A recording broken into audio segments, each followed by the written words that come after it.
कृष्णा। तो सभी भक्तों का स्वागत है जो भगवत गीता के इस अद्भुत प्रचार कार्य में जुड़े हैं और मुख्य रूप से धन्यवाद देना चाहते हैं हिज ग्रेस तमाल कृष्ण प्रभु जी का, जिनके अध्यक्षता में हमारे बड़े प्रिय भक्त महेश नचरानी प्रभु 1 वर्ष से अधिक प्रचार कर रहे हैं। तो अध्यक्ष अच्छे होते हैं तो नीचे वाले भक्त बहुत अच्छा प्रेरणा से कार्य करते हैं। भगवत गीता में आता है, यद्यत अचराति श्रेष्ठ तत्तद एवेतरो जनः सयत् प्रमाणत कुरुतो लोकस्तदनुवर्तते। अगर वरिष्ठ भक्त अपने आचरण से सिखाएं तो नीचे वाले भक्त वैसा कार्य करते हैं। तो महेश प्रभु बहुत ही इंस्पायर्ड होते हैं तमाल कृष्ण प्रभु के प्रचार से। मुझे बीच बीच में बताते हैं कि हम लोग बेस में जाते हैं, प्रचार करते हैं, और मैं बीच में सुनता भी रहता हूँ। गौतम प्रभु की कृपा से वीडियोज आते रहते हैं तो हम सुनते हैं उन वीडियोस को और इंस्पायर्ड फील करते हैं। तो महेश प्रभु ने एक वर्ष रोज प्रतिदिन भगवत गीता के एक एक श्लोक को लेकर 1 वर्ष में पूर्ण किया इस भगवत गीता के ज्ञान को आप सबके मध्य में। और अब दोबारा से वो सीरीज शुरू हो रही है, क्योंकि गीता भागवत एक दिन का विषय नहीं है, नित्यम भागवत सेवया, ये नित्य सेवा होनी चाहिए। तो प्रभु जी कर रहे हैं। अब हम लोग एक स्लोगन बोलते हैं, Apple a day keeps doctor away, a shloka a day keeps यमदूत अवे। अगर आप रोज एक श्लोक पढ़ते हैं तो यमदूत कभी उस व्यक्ति को नहीं पकड़ते हैं। जिस प्रकार डॉक्टर लोग दूर रहते हैं, अगर आप रोज एक एप्पल, एक सेब खाएंगे तो आपकी काया निरोगी रहेगी। तो वैसे ही अगर आप चाहते हैं इस कलयुग में आपकी भक्ति निरोगी रहे तो उसके लिए रोज गीता का पाठ करना चाहिए, नित्यम भागवत सेवया। तो करते करते जब पूर्ण हो जाता है तो एक खुशी मिलती है हमको कि हमने इसे पूर्ण कर लिया है। लेकिन मैं भी एक डिवोटी का आर्टिकल पढ़ रहा था, शिला प्रभुपाद जी के शिष्य है, वो लिखते हैं उन्होंने तकरीबन 300 टाइम्स भगवत गीता को पूर्ण किया है, 300 बार भगवत गीता पढ़ा है। कृष्णा बुक को उन्होंने तकरीबन 70 बार पढ़ा है। श्रीमद् भागवत को उन्होंने तकरीबन 10 बार पढ़ा है। चैतन्य चरितामृत को 12 बार पढ़ा है। तो इस तरह से वो बता रहे थे कि यह मेरे जीवन में श्रील प्रभुपाद जी ये ग्रंथ बहुत महत्वपूर्ण अंग है, very very influential, very very important integral part of my spiritual life. तो ग्रंथ पढ़ना, अध्ययन करना, ये हमारी शास्त्र का बहुत इंपॉर्टेंट अंग है। तो आप श्रवण तो करते हैं, साथ में अध्ययन भी करते हैं, ये बहुत मुख्य है भक्ति के लिए। श्रीमद् भागवत में बताते हैं भक्ति के लिए मुख्य है कि व्यक्ति तपस्या करे, स्वाध्याय करे और संयम करे। अगर कोई व्यक्ति इन 3 अंगों को पालन करता है तो उसकी भक्ति बहुत प्रगाढ़ होती है ना। तो आज हम इसी अध्ययन, स्वाध्याय, तपस्या और संयम के ऊपर चर्चा करेंगे कि भगवान बोलते हैं कि भक्ति को अगर प्रगाढ़ करना है, जल्दी भगवान को प्राप्त करना है, तो ये 3 अंग भक्ति के पकड़ने चाहिए। तो हम लोग मंगलाचरण के साथ ही आज के इस प्रसंग को प्रारंभ करेंगे। तमाल कृष्ण प्रभु कुछ कहना चाहते हैं तो फिर हम इसको प्रारंभ करें। प्रभु जी, मैं एक बार इसके इस्तेमाल प्रभु जी का भी थोड़ा सा इंट्रोडक्शन दे दूं और प्रभु जी के बारे में बता दूं। तो इसके इस्तेमाल कृष्ण प्रभु जी रायपुर से हैं। रायपुर इस्कॉन प्रचारक केंद्र के जो है अध्यक्ष हैं। और हिज ग्रेस तमाल कृष्ण प्रभु जी स्वयं एनआईटी से इंजीनियरिंग करके और बहुत ही कम अवस्था में, कम उम्र में इन्होंने इस्कॉन ज्वाइन कर लिया।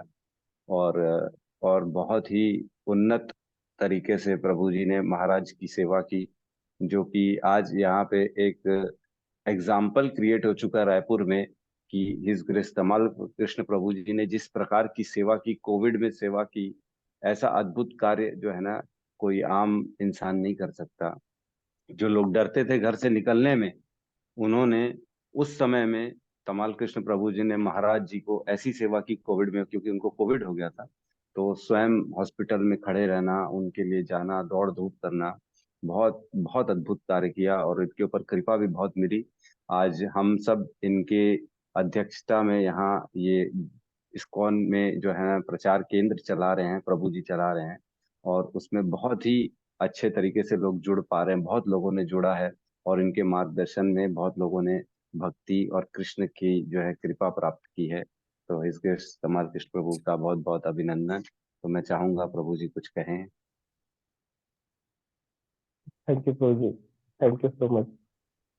सर्वप्रथम प्रभु जी का धन्यवाद, महेश प्रभु का, और मेरा सादर दंडवत प्रणाम हमारे वरिष्ठ, मेरे प्रिय और मेरे गुरु भी श्री प्रशांत मुकुंद प्रभु जी को, क्योंकि मैं उनसे इंस्पायर होता हूँ, सदैव उनको सुनता हूँ, और उनके आचरण को देखकर मुझे लगता है कि प्रभु जी ने कहा मैं बहुत जल्दी भक्ति में आ गया, मुझे लगता है कि मैं बहुत देर से भक्ति में आया। अभी मैं भक्त भागवत का वीडियो देख रहा था तो ऐसा लगा कि हमने कितना अपने जीवन का समय गंवा दिया यहाँ आने में, और कितना समय बीत गया। हम आए हैं, मतलब इतने लेट से आए हैं, पता नहीं हम क्या अचीव कर पाएंगे, बट आप सब वैष्णवों की कृपा रही, आप सबका संग्रह, तो निश्चित रूप से शिला प्रभुपाद की शिक्षाओं के अनुसार हम आगे बढ़ते हुए, हम प्रभु जी जैसे वरिष्ठों का संग लेते हुए, इनके आदर्शों पर चलते हुए हम जरूर उस मुहिम को प्राप्त करेंगे, उस लक्ष्य को प्राप्त करेंगे जिस लक्ष्य के लिए हम इस जगह पर आए हैं, शिला प्रभुपाद के शरण में आए हैं।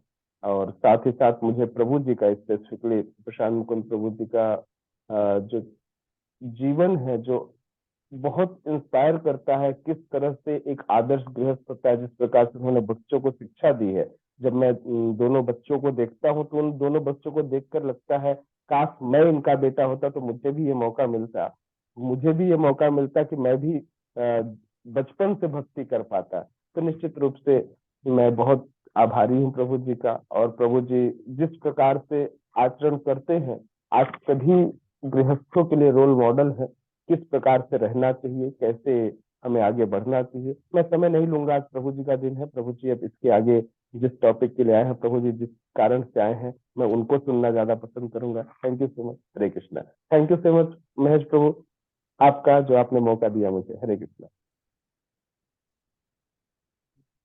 हरे कृष्णा। धन्यवाद तमाल कृष्ण प्रभु जी और महेश प्रभु। तो हम लोग प्रारंभ करते हैं अपना मंगलाचरण के साथ। ओम अज्ञानतिमिरन्धस्य ज्ञानञ्जनशलाकया चक्षुरुन्मिलितं येन तस्मै श्रीगुरवे नमः। श्रीचैतन्यमनोभीष्टं स्थापितं येन भूतले स्वयं रूपः कदा मह्यं ददाति स्वब्दकान्तिकं। वन्देऽहं श्रीगुरु श्रीयुतपदकमलं श्रीगुरून् वैष्णवांश्च श्रीरूपं साग्रजातं सहगन् रघुनाथान्वितं तं सजीवम् साद्वैतं सावधूतं परिजनसहितं कृष्णचैतन्यदेवं श्रीराधा कृष्णपादान् सहगण ललिता श्री विशाखान्वितांश्च। हे कृष्ण करुणा सिंधु दीनबंधो जगत्पते गोपेश गोपिका कांत राधा कांत नमस्तुते। तप्त कांचन गौरांगी राधे वृंदावनेश्वरी वृषभानुसुते देवी प्रणमामि हरिप्रिये। वाञ्छाकल्पतरुभ्यश्च कृपा सिन्धुभ्य एव च पतितानां पावनेभ्यो वैष्णवेभ्यो नमो नमः। जय श्री कृष्ण चैतन्य प्रभु नित्यानंद श्री अद्वैत गदाधर श्रीवासादि गौर भक्तवृंदा। हरे कृष्णा कृष्ण कृष्ण हरे हरे, हरे राम राम राम हरे हरे। नमो विष्णुपादाय कृष्णप्रेष्ठाय भूतले श्रीमते भक्तिवेदांत स्वामी नामिने। नमस्ते सरस्वते देवे गौरवाणी प्रचारिणे निर्विशेष शून्यवादी पश्चात देश तारिणे। हरे कृष्ण। तो प्रभुपाद जी ने हम सब के लिए बहुत मेहनत करी और हमें अनेक ग्रंथ प्रदान किए, जिसमें से सबसे मुख्य ग्रंथ भगवत गीता है। श्रील रूप गोस्वामी पाद भक्ति रसामृत सिंधु के 12वें अध्याय में वर्णन करते हैं कि any book that gives enlightenment in the matter of advancing in devotional service, ऐसा कोई भी ग्रंथ जो हमें भक्ति के मार्ग में आगे बढ़ने के लिए प्रेरित करता हो, उसे शास्त्र कहते हैं। Any book that gives enlightenment in the matter of advancing in devotional service is considered to be the scripture. शास्त्र किसे कहते हैं? कई बार लोग अनेक अनेक चीजें पढ़ते हैं और सुनते हैं और कहते हैं हमने वहां पढ़ रखा है, हमने वहां किताब में पढ़ रखा है, लेकिन शास्त्र किसे कहते हैं? जो भक्ति में भगवान को पाने के अद्भुत ज्ञान को रिवील करता है। रिवील करने का मतलब है कि उसको खोल करके रख देता है। इसलिए भगवान कृष्ण ने गीता में कहा परम गुह्यम ज्ञान, मैं तुम्हें परम गुह्य ज्ञान बता रहा हूं, रिवील कर रहा हूं ये बात, क्योंकि तुम मेरे सखा हो, तुम मेरे परम मित्र हो। प्रिय में सखा चेती, तुम मेरे सखा हो, तुम मेरे प्रिय मित्र।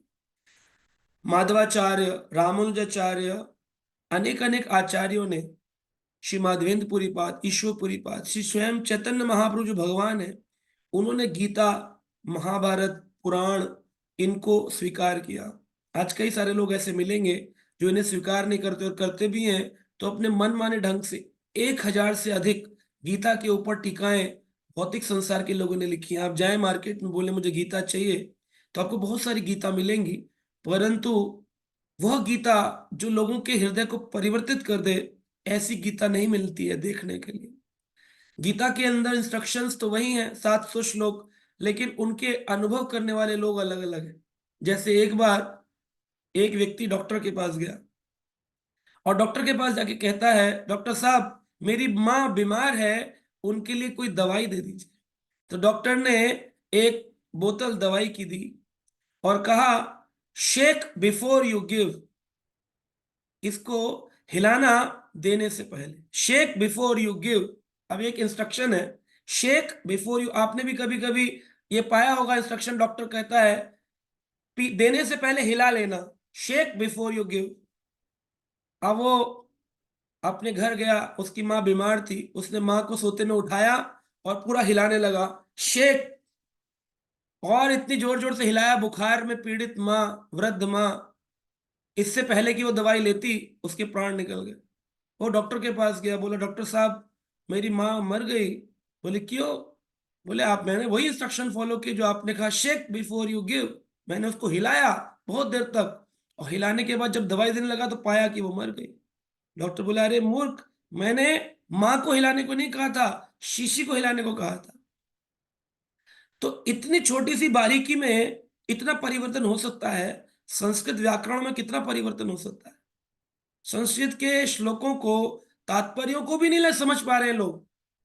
एक ही गीता से अनेक अनेक अनेक अनेक तात्पर्य निकाल लेते हैं लोग। तो इसलिए अगर आप सुनी सुनाई बात पर जाएंगे तो ना तो सुनी सुनाई पर जाना चाहिए, ना किसी की कही बात पर जाना चाहिए। 3 प्रमाण, शास्त्र प्रमाण, साधु प्रमाण और गुरु प्रमाण। गुरु साधु शास्त्र, इसे ट्राइंगल कहते हैं। ट्राइंगल, 3 त्रिकोण, 3 कोने हैं इसके, गुरु, साधु और शास्त्र। कई बार लोग गुरु को देख के खुश होते हैं, वाह वाह वाह वाह, गुरु जी गुरु जी गुरु जी गुरु जी, वो सन्यासी हैं, वो गुरु जी हैं, अरे अरे वो ग्रस्त हैं, वो गुरु जी, वो दीक्षा देते हैं। ऐसे इन्फ्लुएंस में नहीं आना। वह जो बात कह रहे हैं उस बात का प्रमाण क्या है? गुरु। क्या वो बात, उस गुरु से कई साधु अपने जीवन को बदल पाए? तो फिर साधु का प्रमाण। और फिर वो जो गुरु और साधु जो जीवन जी रहे हैं उसका शास्त्रिक प्रमाण क्या है? और शास्त्र मैंने आपको बताया, जो जीवन में परिवर्तन लाए वही शास्त्र। लोग बोलते क्यों श्रील प्रभुपाद जी की गीता पढ़े? बोले फलेन परिचय, फल से परिचय होता है किसी भी चीज का। एसी कौन सा अच्छा है? बोले जो 50 डिग्री टेम्परेचर में दुबई की गर्मी में भी चलता है उसे अच्छा एसी कहते हैं। तो मार्केट में ओ जनरल के एसी आ गए। बोले ये एसी बड़े पावरफुल हैं, इनके अंदर कॉपर लगा हुआ है, क्योंकि ये दुबई की 50 डिग्री 55 डिग्री में भी ठंडक करते हैं। भारत में 40 डिग्री वाले टेम्परेचर वाले एसी आते हैं, 45 डिग्री होने पर वो एसी काम नहीं करते। ऐसे ही गीता के उपदेश अच्छे तो लगेंगे लेकिन परिवर्तन नहीं करेंगे जब तक वो किसी एसी भक्ति वेदांत का एसी ना चल रहा हो, तब तक वो एसी ठंडक नहीं करते। इसलिए वो उपदेश, वो इंस्ट्रक्शन, वो श्लोक के तात्पर्य बहुत जरूरी है। एक बार किसी ने हमारी भक्त से पूछा, आपकी जो ये भगवत गीता है इतनी महंगी क्यों है? कई सारी संस्थाएं तो 5-5 रुपए में भगवत गीता देती हैं, आप लोग भगवत गीता के 100 रुपए ले रहे हैं। तो उस समय 100 की आती थी भगवत गीता, आजकल तो 200 रुपए की है। तो उन्होंने कहा कि वहां तो 5-5 रुपए की मिलती है, आप लोग 100 रुपए की क्यों देते हैं? तो उस भक्त ने हंसते हुए कहा, हम भी 5 रुपए की ही भगवत गीता दे रहे हैं, लेकिन हमारे जो शिला प्रभुपाद जी के तात्पर्य हैं वो 95 रुपए के हैं, क्योंकि वही गीता के उपदेश को समझाने का काम करते हैं। गीता तो सैकड़ों वर्षों से, युगों युगों से है, समझ किसी की नहीं आ रही, इसलिए वो 95 रुपए के तात्पर्य आपको चाहिए तो आप ले लेंगे, है ना। दवाइयां तो मार्केट में बहुत हैं, लेकिन कौन सी दवाई कब लेनी बताने वाला डॉक्टर तो होना चाहिए। तो इसी प्रकार गुरु के ज्ञान के बिना हमें ये शास्त्र का ज्ञान समझ नहीं आता है। तो स्कंद पुराण में एक बात बताई गई है, जो व्यक्ति नित्य प्रतिदिन शास्त्र का अध्ययन करता है, a devotee, a person who is constantly engaged in the reading of scriptures makes Lord Krishna very happy. भगवान कृष्ण उस व्यक्ति से बड़े प्रसन्न हो जाते हैं जो व्यक्ति रोज शास्त्र का अध्ययन करता है। केवल अध्ययन करने से। भगवान ने भगवत गीता के 18वें अध्याय के 70 नंबर श्लोक में कहा कि जो व्यक्ति मेरे और तुम्हारे संवाद को रोज पढ़ेगा वो बुद्धि से मेरी पूजा करेगा, है ना। पूजा तो बहुत सारे लोग कर रहे हैं, सैकड़ों सनातन मंदिरों में घंटे, करताल, दिए, अगरबत्तियां जल रहे हैं, लेकिन बुद्धि से पूजा कौन करेगा? जो मेरे और तुम्हारे संवाद को रोज पढ़ेगा, रोज सुनेगा। अब देखिए शास्त्र में कितना गहरा गहरा ज्ञान है। तुलसीदास जी ने एक बात लिखी थी, जुग सहस्त्र जोजन फर बानु, लीलाए ताए मधुर फल जानू। ये आपने हनुमान चालीसा के अंदर सुना होगा, जुग सहस्त्र जोजन पर भानु, लीलाए ताए मधुर फल जानू। तो मैंने एक दिन ऐसे सोचा कि बहुत सारे लोग ऐसी बात करते हैं कि जी हनुमान चालीसा में पहले से ही लिख दिया था, साइंटिस्ट आज जोड़ रहे। तो अब हमारा साइंटिफिक दिमाग है, क्योंकि साइंस बैकग्राउंड से हैं, तो खोज करते रहते हैं। मेरा काम है संशोधन करना। तो पहले केमिकल संशोधन करते थे, फिर बाद में जो मेटीरियल वर्ल्ड है, भौतिक संसार को खोज रहे थे, और जब शास्त्र हाथ लगे तो शास्त्रों को खोजने लगे। मैं अंधा फॉलोवर नहीं हूं, I am not a blind follower, है ना, कि मैं इस्कॉन में हूं तो मैं इस्कॉन की तारीफ करूंगा, इस्कॉन की गीता बेचूंगा। मैं इस्कॉन का सबसे बड़ा विरोधी हूं। वो कैसे? मैं सारी चीजों को ठोक बजा के चेक कर लेता हूं कि मेरे बोलने से पहले ये बात स्थापित है कि नहीं है, उसके बाद ही मैं उस बात को बोलता। तो मैंने जुग सहस्त्र जोजन फर भालू सुना कि तुलसीदास जी लिख रहे हैं, मैं कैसे ऐसे बोल दूं हाँ जी लिखा हुआ है, साइंटिस्ट ने ढूंढ लिया है। मैंने उसको खोजा और पाया कि हमारे श्रीमद् भागवत के 8वें स्कंद के अंदर, जब भगवान, नहीं सॉरी, 5वें स्कंद के 8वें अध्याय में जब सृष्टि लीला का वर्णन चल रहा है, तो उसमें एक श्लोक में श्रीला प्रभुपाद जी ने सूरज की दूरी पृथ्वी से बताई है।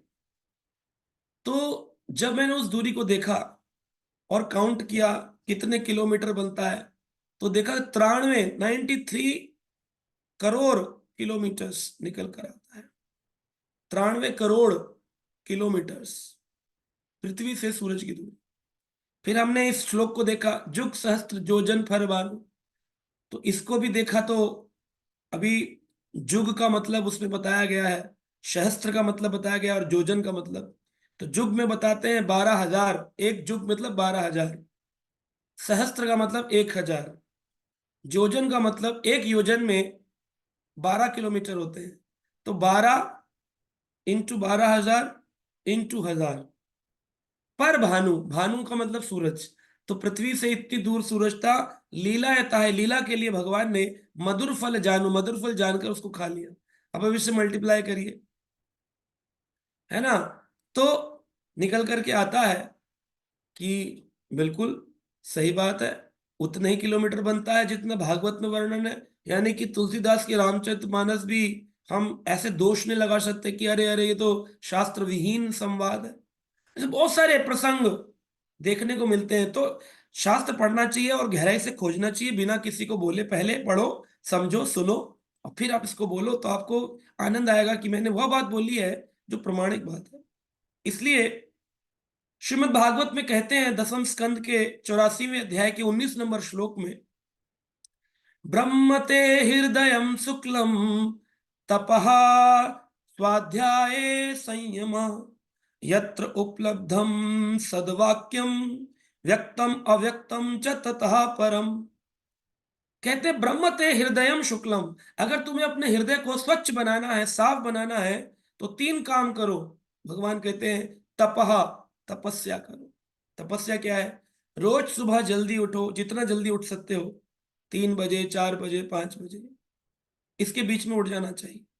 और उठ करके हमें बच्चों का स्कूल का टिफिन बनाना या टहलने जाना, ये सब चीजें ये इंपॉर्टेंट नहीं। उठ करके भगवान को उठाना, भगवान की श्रृंगार, भगवान की मंगल आरती करना या जप करने बैठ जाना, तपस्या है। कलयुग की यही तपस्या है, नींद को त्याग देना। बहुत मुश्किल है, लेकिन यही तपस्या है। पता नहीं कितने लोगों के लिए आज तपस्या हुई होगी सुबह 6 बजे कथा सुनने आने के लिए। तो ये तपस्या है अपने आप में, क्योंकि ज्यादातर लोग वीडियो बंद करके तब सुनते, क्योंकि बेड पे लेटे लेटे सुन रहे होते, तो उनके लिए बड़ी तपस्या है वीडियो ऑन कर देना। ये कलयुग की तपस्या है, वीडियो ऑन करके बैठ जाना, तिलक लगाना, नहाना। वो कथा तो सुनते हैं, लेकिन रजाई में 6 से 7 की गीता क्लास सुनते, फिर 7 बजे से 8 बजे 1 घंटा और सोते, फिर 8 बजे उठते। तो ऐसे भी कई सारे महानुभव होते हैं। तो ठीक है, जो भी है, सुन तो रहे हैं कम से कम। तो ये तपस्या है कलयुग की। फिर क्या है? स्वाध्याय। स्वाध्याय का मतलब है शास्त्र का पढ़ना। कौन से शास्त्र? तो श्लोक में कहा ब्रह्म ते हृदयम शुक्लम। ब्रह्म यानी वेद, वेद का मतलब ज्ञान। ज्ञान कौन सा ज्ञान? तो मैंने बताया शास्त्र का ज्ञान। शास्त्र क्या है? जो जीवन में परिवर्तन करते हैं, जिनको पढ़ने से जीवन में हमारा परिवर्तन आता है, हमें भगवान के प्रति दृढ़ता आती है। ब्रह्म ते हृदयम शुक्लम तपः स्वाध्याय संयमे। अपने जीवन में इंद्र संयम होना चाहिए, इंद्रियां बिखरी हुई ना हो। बिखरी हुई इंद्रिय का मतलब होता है कि इंद्री जो कहे वो हम करें, या बुद्धि जो कहे वो हम कहें। तो इंद्री से बढ़कर के मन है, और मन से बढ़कर के बुद्धि। इंद्रियाणी पराणी आहु इंद्रभ्यम परमम मनः, मनः परतस्त बुद्धि, बुद्धि परतस्तु सह। दूसरे अध्याय में गीता में भगवान क्या, इंद्रियाणी पराणी आहु, इंद्रियों से बढ़कर के मन है। मन परतस्त, मन के ऊपर बुद्धि, और बुद्धि के ऊपर आत्मा। तो अभी हो क्या रहा है? इंद्रिय का कंट्रोल मन के हाथ में होता है, और मन का कंट्रोल बुद्धि के हाथ में, और बुद्धि का कंट्रोल आत्मा के हाथ में। क्योंकि आत्मा सोई हुई है हमारी, और आत्मा का जो डायरेक्ट कनेक्शन है बुद्धि के साथ, वो भी सोई हुई है। और बुद्धि कहते हैं तेरी बुद्धि मर गई क्या, मति मारी गई है क्या? हाँ हाँ, हमारी मति मरी गई है, क्योंकि आत्मा सोई हुई है। आत्मा सोई हुई। राजा सो जाए तो राजमंत्री का सो जाना निश्चित है। राजा सोएगा तो मंत्री सोएगा ही सोएगा। तो राजा और मंत्री दोनों सो गए, तो सेनापति अपने मन की चलाएगा, और सेनापति अपने मन की चलाएगा तो प्रजा का क्या हाल होगा आप जानते हैं। वो अपनी इच्छा पूरी करेगा, बोलेगा मैं ही राजा हूं। तो जब आत्मा रूपी राजा सो गया, तो बुद्धि रूपी राजमंत्री सो गया। दोनों के सो जाने पर जो मन रूपी सेनापति है, उसने इंद्रिय रूपी प्रजा पर आक्रमण कर दिया और कहा मैं ही राजा हूं। तो अभी हम अपने सेनापति की सुनते हैं, जो मन रूपी सेनापति है। पर हमें सेनापति की नहीं सुननी, हमें राजा की सुननी है। लेकिन राजा तो सोया हुआ, अब क्या करें? कैसे उठाएं राजा को, कैसे उठाएं राजमंत्री बुद्धि को? प्रजा के पास अप्रोच नहीं है डायरेक्ट राजा तक जाने की, क्या करें? अब सेना के सैनिक, प्रजा, सब दुखी है। और सच बात है, सब दुखी है। राजा सोया हुआ है। कुंभकर्ण जैसा राजा हो, 6 महीने सोता था, एक दिन उठता था, फिर 6 महीने सोता। कैसे उठाए? जब रावण को जरूरत पड़ी थी, तो उन्होंने बड़े गहरे गहरे, बड़े बड़े हाथी, बड़े बड़े भाले, बड़ी बड़ी तुरही, ड्रम लेकर के कुंभकर्ण को उठाया था। उसका नाम ही था कुंभकर्ण, जिसके कान मटके जैसे थे, कुंभ जैसे थे, इसलिए नाम था कुंभकर्ण। कर्ण यानी कान। एक एक कान के अंदर शोर मचाया। तो जो शोर मचाने गए थे, उन्होंने भी अपने कान में रुई डाली थी, कान के ऊपर कपड़े लगाए थे, कि कोई आवाज हमारे कान में ना, क्योंकि हम जब शोर करेंगे तो उस शोर से हमारे कान फट सकते हैं। लेकिन फिर भी सारे सैनिक रावण के कहने पर उसे उठाने गए। लेकिन उठता है, बड़ा मुश्किल है उठना उसका, उसके लिए खाना चाहिए, भोजन चाहिए, सुगंध चाहिए, तब जाकर के उठेगा। पेट में भाले घुसाए गए तब वह कुंभकर्ण से। आज भी कोई व्यक्ति 7 बजे 8 बजे उठे तो परिवार के लोग कहते हैं और कुंभकर्ण ठीक हो, उठ गए, क्योंकि वो सो रहा है, उठता ही नहीं। तो ये आज के जमाने के कलयुग के लोग कुंभकर्ण के फॉलोअर्स ज्यादा है ना, लेट सो करके उठते हैं। तो इस प्रकार से सेना क्या करे? तो सेना को उपयोग करना पड़ेगा, स्थूल इंद्रियों का उपयोग करिए कि उनको, स्थूल इंद्रियों को भगवान की सेवा में लगाइए। जब स्थूल इंद्रियां भगवान की सेवा में लगती हैं, तो क्योंकि भगवान कहते हैं इंद्रियाणाम मनश्चस्मि, गीता में भगवान ने कहा 10वें अध्याय में, इंद्रियाणाम मनश्चस्मि, इंद्रियों में मैं मन हूं। अब भगवान की सेवा में जब इंद्री लगती हैं, जैसे हाथ लगा पोछा लगाने में, माला जपने में, आंखें लगी दर्शन करने में, जिह्वा लगी भगवान का नाम गाने में, प्रसाद खाने में, कान लगे हरि कथा सुनने में, त्वचा लगी भक्तों का आलिंगन करने में, तो इस प्रकार से पैर लगे परिक्रमा करने में, यात्रा में जाने में, मंदिर जाने में, बेस जाने में। तो इस तरह से जब ये सारी इंद्रियां, स्थूल इंद्रियां भगवान की सेवा में लगेंगी, तो भगवान कहते इंद्रियाणाम मनश्चस्मि, इंद्रियों में मैं ही मन हूं, तो भगवान तुरंत मन को शांत कर देते हैं। और साथ साथ में खाली उसे शांत नहीं करते हैं, श्रील प्रभुपाद ने कहा अवेकनिंग कृष्णा कॉन्शियसनेस, हरे कृष्ण महामंत्र का जब सुप्त आत्मा को जागृत कर देता है। जब हम सो रहे होते हैं तब एक इंद्री होती है जो जग रही होती है, और वो है कान। तभी तो अलार्म क्लॉक सुनाई देता है, ट्रंग, पूरा झंझोर देता है और उठ जाते हैं, अलार्म क्लॉक। तो यानी कान हमारे कभी सोते नहीं है। तो केवल और केवल जब कोई सोया हो तो उसके सामने आप कृष्ण का फोटो दिखाइए, उठो उठो उठो उठो, और बोलो मत कुछ, खाली फोटो घुमाओ, तो उठेगा वो? नहीं उठे। आप सोए हुए व्यक्ति के सामने जो है ना एक हरि नाम की माला लटका दो, वो उठेगा। आप बढ़िया सा प्रसाद बना के रख दो, वो उठेगा। केवल और केवल उसके कान पे चिल्लाएंगे हरि बोल, तब वो उठ जाएगा। तो क्यों उठा? क्योंकि श्रवण इंद्री जाग रही है, ना तो नासिका जाग रही है, ना आंखें जाग रही हैं, ना त्वचा जाग रही है, केवल और केवल कर्ण जाग रहे हैं। तो इसी प्रकार ये जो आत्मा है, इसकी भी 7 इंद्रियां होती है। 13वें अध्याय भगवत गीता में भगवान बोल रहे हैं 7 इंद्रियां और असत इंद्रियां। तो ये जो ऊपर दिख रही है ये असत इंद्रियां हैं, लेकिन अंदर आत्मा की 7 इंद्रियां हैं, 7 आंखें, 7 कान, है ना। तो ये सब कुछ सत है अंदर। अगर 7 इंद्री सोई हुई होगी तो ये वाले कान भी काम नहीं करेंगे। जैसे डेड बॉडी, उसकी आंखें होती हैं लेकिन देख नहीं पाती है क्योंकि आत्मा निकल जाती है। जैसे ये चश्मा देख नहीं सकता कि जब तक आंख के ऊपर ना लगाया जाए, ऐसे ही आत्मा की आंख ना हो, आत्मा निकल जाए तो शरीर रूपी आंखें गड्ढे के समान है, देख नहीं पाती हैं डेड बॉडी की आंखें।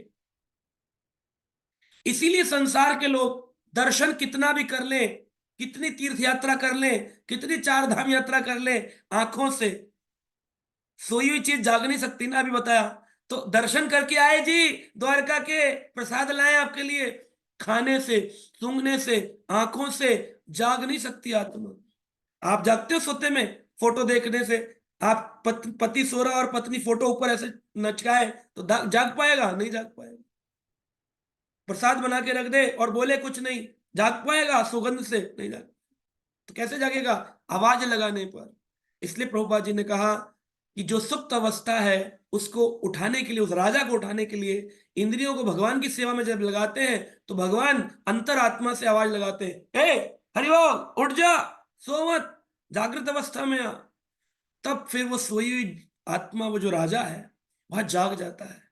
और राजा जब जाग गया तो तुरंत मंत्री को जगाता है, क्या कर रहे हो? बोले वो कैसे जगाता है? बोले तेषाम सतत युक्ता नाम भजताम प्रीति पूर्वकम ददामी बुद्धि योगम तम ये न माम उपयंति ते। 10वें अध्याय के 10 नंबर श्लोक में भगवान कह रहे हैं गीता के, तेषाम सतत युक्ता नाम, जो सतत रूप से मेरी भक्ति में लगे रहते हैं, जो मैंने बताया इंद्रियों को भगवान की सेवा में लगाते हैं, तेषाम सतत युक्ता नाम भजताम प्रीति पूर्वकम, और प्रीति पूर्वक भजन करते हैं, ददामी बुद्धि योगम तम, उन्हें मैं बुद्धि योग देता हूं। बुद्धि योग यानी बुद्धि को जागृत करता हूं और मुझसे जोड़ देता हूं। बुद्धि योग, योग यानी जोड़ना, बुद्धि को जोड़ देता हूं जागृत करके। अब बुद्धि जाग गई, आत्मा जाग गई, तो अब सेनापति भागेगा। अब भागेगा सेनापति कि राजा जाग गया, अब मुझे राजा की सुननी पड़ेगी वरना मैं मारा जाऊंगा। तो लोग बोलते हैं ना, मन वश में नहीं होता है। अरे जी, मन की क्या करे, मन की सुननी नहीं है। मन तो वह सेनापति है जो इधर उधर भ्रमण करा रहा है हमको।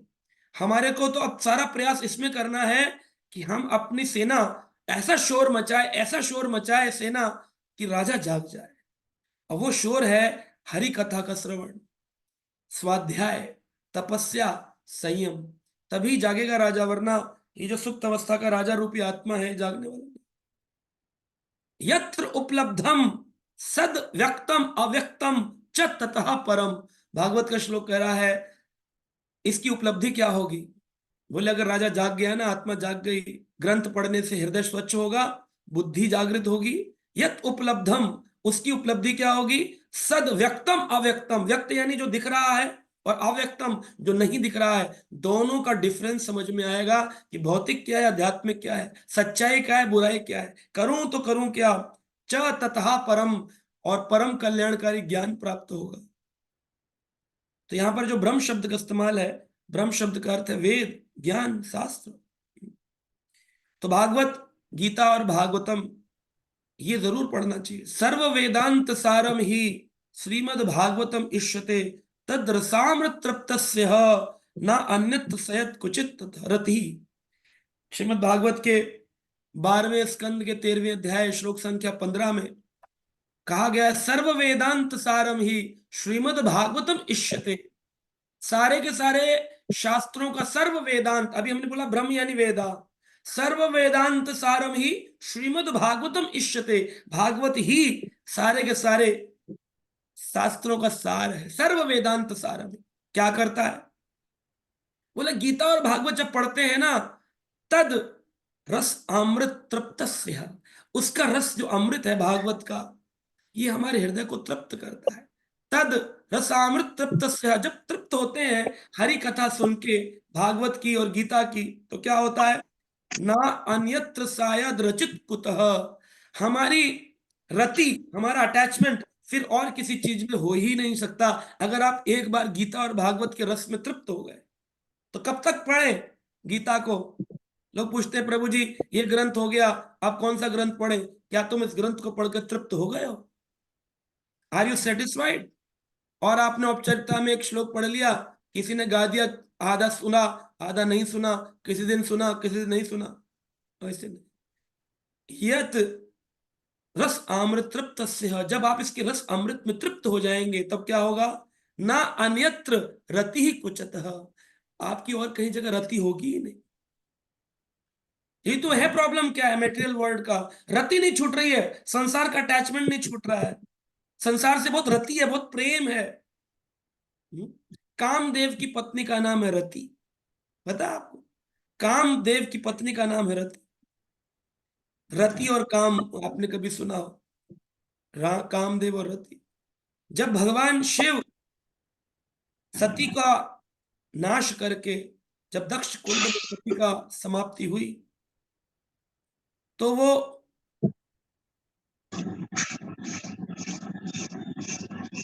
ये कृपया कर बंद करें। जब दक्ष प्रजापति के कुंड में दक्ष की पुत्री सती ने अपना आत्मदाह किया, हरिद्वार के पास वो स्थान है कनखल, वहां पे आज भी वो यज्ञ कुंड है, भक्तों ने देखा है, हमारे साथ गए यात्रा में, उसमें आज भी वो अग्नि जलती है। उसी यज्ञ कुंड में जब सती कूद गई और शिव उनको लेकर चले, तो विष्णु वहां पर प्रकट हुए। सभी देवताओं ने कहा अनिष्ट हो गया, क्योंकि जो दक्ष प्रजापति हैं उनको भगवान शिव के गणों ने, जिसमें सबसे बड़ा गण वीरभद्र प्रकट हुआ था, उसने अपनी एक हाथ में बड़ी करताल लेकर के, जो भाला और तलवार आदि शस्त्र अस्त्र लेकर आया था, तो एक जो बकरा काटने के लिए लोग बलि चढ़ाने के लिए इस्तेमाल करते, बड़ा तलवार या चाकू या जो भी कहें, हसिया, ऐसा एक औजार था उसके हाथ में, और उसने बड़ी जल्दी से दक्ष प्रजापति पर आक्रमण किया। लेकिन दक्ष की गर्दन कट नहीं रही थी, क्योंकि उसका नाम ही है दक्ष। दक्ष यानी एक्सपर्ट, बड़ा शक्तिशाली था दक्ष, छोटा मोटा व्यक्ति नहीं था कि नंदी ने या वीरभद्र ने ऐसे ही मारा खचाक एक बार में कट गया, नहीं कट रहा था, है ना। लोग जो बलि चढ़ाते हैं, दो प्रकार की बलि होती है, झटका, और लोग बोलते हैं एक होता है वो क्या बोलते हैं, धीरे धीरे करके काटते हैं, हलाल। हाँ, तो वो बलि झटके में नहीं कटी दक्ष की गर्दन। आप देखिए, मैं जितनी बार भागवत पढ़ता हूँ नई नई चीजों का अनुभव होता है। वो एक बार में नहीं कटी, उसकी छाती पर वीरभद्र बैठ गए और हलाल किया, धीरे धीरे धीरे धीरे धीरे धीरे मेहनत किया और गर्दन काटी, दक्ष प्रजापति की गर्दन काटी। इतना क्रोध आ गया था। तब भगवान विष्णु आए, देखा शिव सती को लेकर जा रहे हैं, दक्ष की गर्दन कट गई है, क्या किया जाए। तब भगवान विष्णु ने इस स्थिति को संभाला और भगवान ने दक्ष प्रजापति के लिए एक गर्दन वहां पर लगवाई, जो कि शिव स्वीकृति थी। शिव ने स्वीकार किया कि हाँ, दक्ष को मैं माफ करता हूं, क्योंकि शिव जी कौन है, बहुत बड़े वैष्णव। वैष्णव नाम यथाम शंभु, वैष्णव का गुण क्या है, माफ कर देना, माफ। लेकिन हम लोग माफ नहीं करते। अगर शिला प्रभुपाद ने माफ ना किया होता, तो मैं, प्रभुपाद जी के एक भक्त है, उनका एक कथा सुन रहा था। उनके सेक्रेटरी श्रुति कीर्ति प्रभु, वो कह रहे थे कि अगर शिला प्रभुपाद जी माफ ना करते तो हम सब आज यहाँ ना होते। प्रभुपाद जी ने माफ करने का जो नेचर था वो ऐसा था, एक वैष्णव को हमेशा माफ करने की एक वो रहना चाहिए। बोले आजकल इस्कॉन में हम देखते हैं लोग माफ करना भूल गए हैं। कोई अध्यक्ष है, कोई गुरु है, कोई जीबीसी है, ऐसी बात श्रुति कीर्ति प्रभु बोल रहे थे अभी रिसेंटली। तो बोल रहे थे लोग अपनी पद प्रतिष्ठा पावर को यूज करके और लोगों को सही राह नहीं दिखा रहे हैं। लेकिन शिला प्रभुपाद ऐसे थे, आप कोई भी गलती कर दो, ये प्रभुपाद जी की गीता है, ये प्रभुपाद जी का मूवमेंट है, हमारा नहीं है। कोई भी व्यक्ति हो यहाँ पर, कोई बड़े से बड़ा हो, कोई गुरुजी हो, कोई सन्यासी हो, कोई प्रचारक हो, कुछ भी हो, ये उनका मूवमेंट नहीं है, ये प्रभुपाद जी का मूवमेंट है। और हम सब प्रभुपाद जी के सिर्फ फॉलोअर हैं, और उस मूवमेंट को आगे बढ़ाने के लिए यहाँ पर थोड़ी थोड़ी सेवा कर रहे हैं, यथाशक्ति जिसका जितना कर सकते। प्रभुपाद जी ने क्या माफी का उनका तरीका है, अद्भुत उनकी लीलाएं वो वर्णन कर रहे थे। कि श्रील प्रभुपाद जी का एक प्रसंग मैं यहाँ सुनाना चाहूंगा भक्तों को, कि किस प्रकार से प्रभुपाद जी माफ किया करते थे। बोले एक बार की बात है कि शिला प्रभुपाद जी के साथ में बहुत सारे लोग जो कि उस समय जीबीसी थे, लीडर थे, और वो शिला प्रभुपाद जी से चर्चा करना चाहते थे। और यूके की बात है, भक्ति वेदांत मैनर, जो लंदन में भक्ति वेदांत मैनर जो जॉर्ज हैरिसन ने शिला प्रभुपाद जी को दान में दिया था, जो हैरिसन मैनर था, और वो भक्ति वेदांत मैनर बन गया। भक्ति वेदांत स्वामी को गिफ्ट किया था करोड़ों की संपत्ति, पहली मीटिंग में ही शिला प्रभुपाद जी को उन्होंने दान में दी। उसको कहते हैं, कौन व्यक्ति है आज जो अपना डिवोटी अपना घर कहे कि लीजिए गुरुजी ये आपका है, चाबी आपके हाथ में, एक कमरा भी नहीं देगा कोई आदमी, है ना। 18 साल तो मुझे प्रचार करते हुए हो गए, मैंने तो आज तक देखा नहीं कोई आदमी कहता हो ये कमरा आपका है प्रभु जी, ये रख लीजिए, चाबी आपके हाथ में, है ना। जब आना चाहिए कहेंगे हमारे घर में आपका स्वागत है, कितने दिन रखेंगे, तीसरे दिन पूछेंगे और कितने दिन रहेंगे प्रभु जी, लेकिन तो कोई मिलता नहीं है।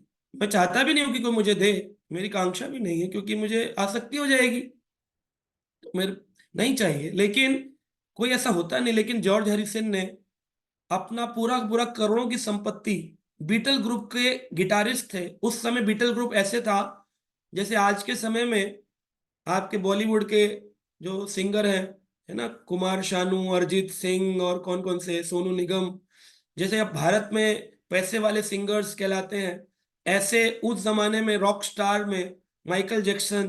तो 1965 के दशक में बीटल ग्रुप इतना करोड़पति ग्रुप था, जहां निकलते थे लोग उनके फटे हुए कपड़े लेने के लिए डॉलर पे डॉलर उड़ाते थे।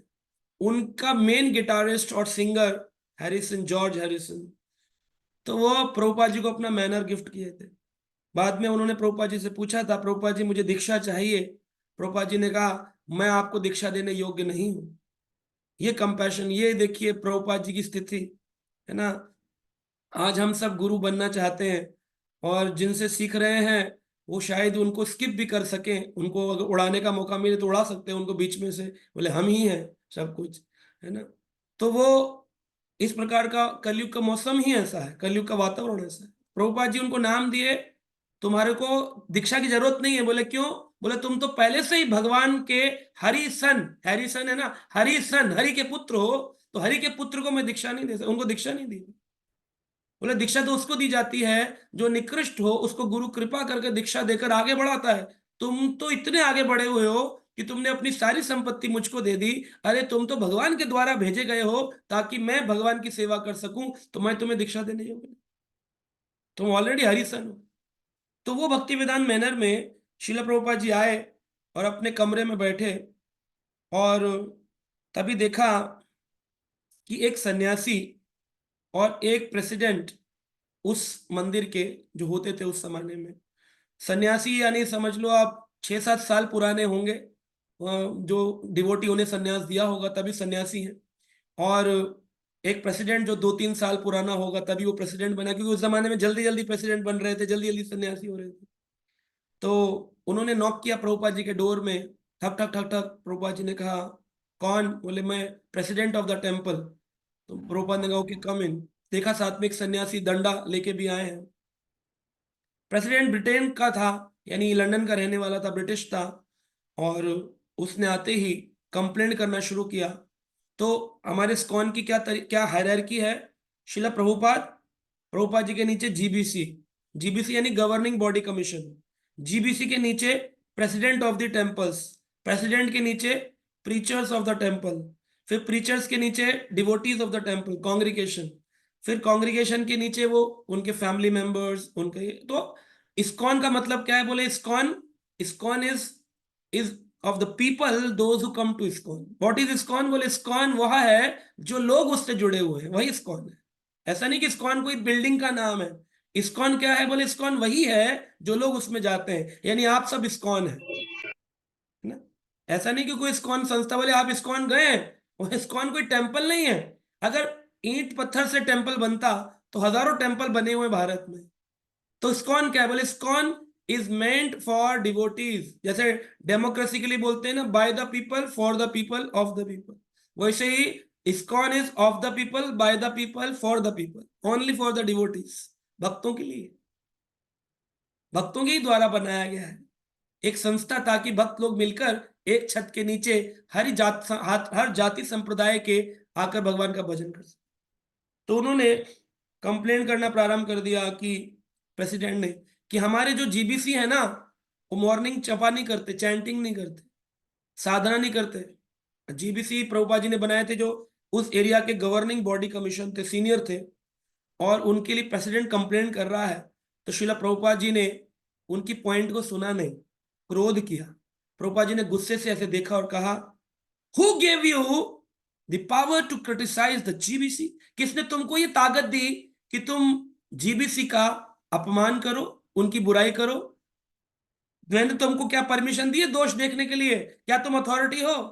तो इसलिए बनाया तुमको प्रेसिडेंट, ताकि तुम इस एरिया को देखो खाली। हाँ, खाली भक्तों की सेवा के लिए तुम लीडर बन गए क्या? तुम कंट्री के प्रेसिडेंट बन गए क्या? दूसरी पार्टी का दोष देखने लग गए। बहुत डांटा। और तभी वो खड़े सन्यासी थे, उनको कहा ask him to leave the room. जबकि प्रभुपाद कभी गुस्सा नहीं करते थे, फिर भी प्रभुपाद जी को वैष्णव निंदा पे बड़ी गुस्सा आती थी। प्रभुपाद जी ने कहा ask him to leave room, अभी इसको बोलो यहां से भागे। तो उस प्रेसिडेंट अब जो ब्रिटिश था, उसी समय भक्ति वेदांत मैनर के उस कमरे से निकलकर बाहर चला गया। और इधर जो शिला प्रभुपाद जी के सामने सन्यासी खड़े थे, वो बोले स्वामी जी वो सही कह रहा था, ही वॉज राइट, क्योंकि हमारे जीबीसी मॉर्निंग में नहीं आते, सारा मंदिर जानता है कि वो चैंटिंग भी नहीं कर रहे हैं आजकल। और आप जो है आपने प्रेसिडेंट को डांट दिया, है ना, पर वो सही था।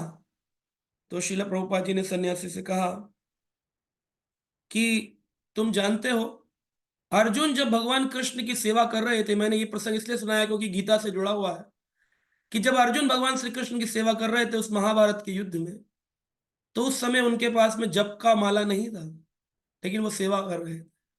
और जब वो सेवा कर रहे थे तो कॉन्टिन्यूसली तीर चला रहे थे, और उनके पास इतना समय नहीं था कि वो बैठकर जपा कर लें, है ना।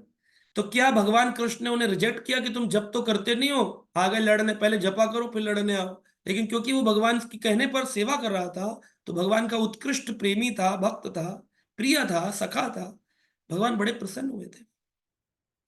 और अर्जुन यथारूप चाहना चाहते हुए, प्रथम अध्याय क्या है कि मैं लड़ना नहीं चाहता हूं, पिंड उदक क्रियाओं का क्या होगा, डिनाय कर रहा है। लेकिन वहीं दूसरी ओर भगवान कृष्ण देख रहे हैं और मुस्कुरा रहे हैं, लेकिन कुछ कह नहीं रहे। जब अर्जुन कहने लगे कार्पण्य दोषं उपस्वभावा पृच्छामि त्वाम धर्म समूढ़ चेता यत निश्चितम ब्रूहि तन्मे शिष्यस्तम चादिमाम त्वम प्रपन्नम, दूसरा अध्याय 7वां नंबर श्लोक। जब कार्पण्यता का भाव आया कि मैं वीक हो गया हूं, मैं लड़ नहीं पा रहा हूं, कृष्ण मैं क्या करूं, तब भगवान मुस्कुराए फिर से और बड़ी जोर से बोले अशोचव्यान शोचस्तुम प्रज्ञावानश्च भाषते। दूसरा अध्याय 11 नंबर श्लोक। भगवान बोले अरे अभी तो तुम बड़ी बड़ी बातें कर रहे थे पंडित जैसी, पिंड अदक क्रिया का क्या होगा, अतिताइयों का क्या होगा, इतना ज्ञान कहां से आ गया, बड़े पंडित हो गए हो। डांट लगाई भगवान।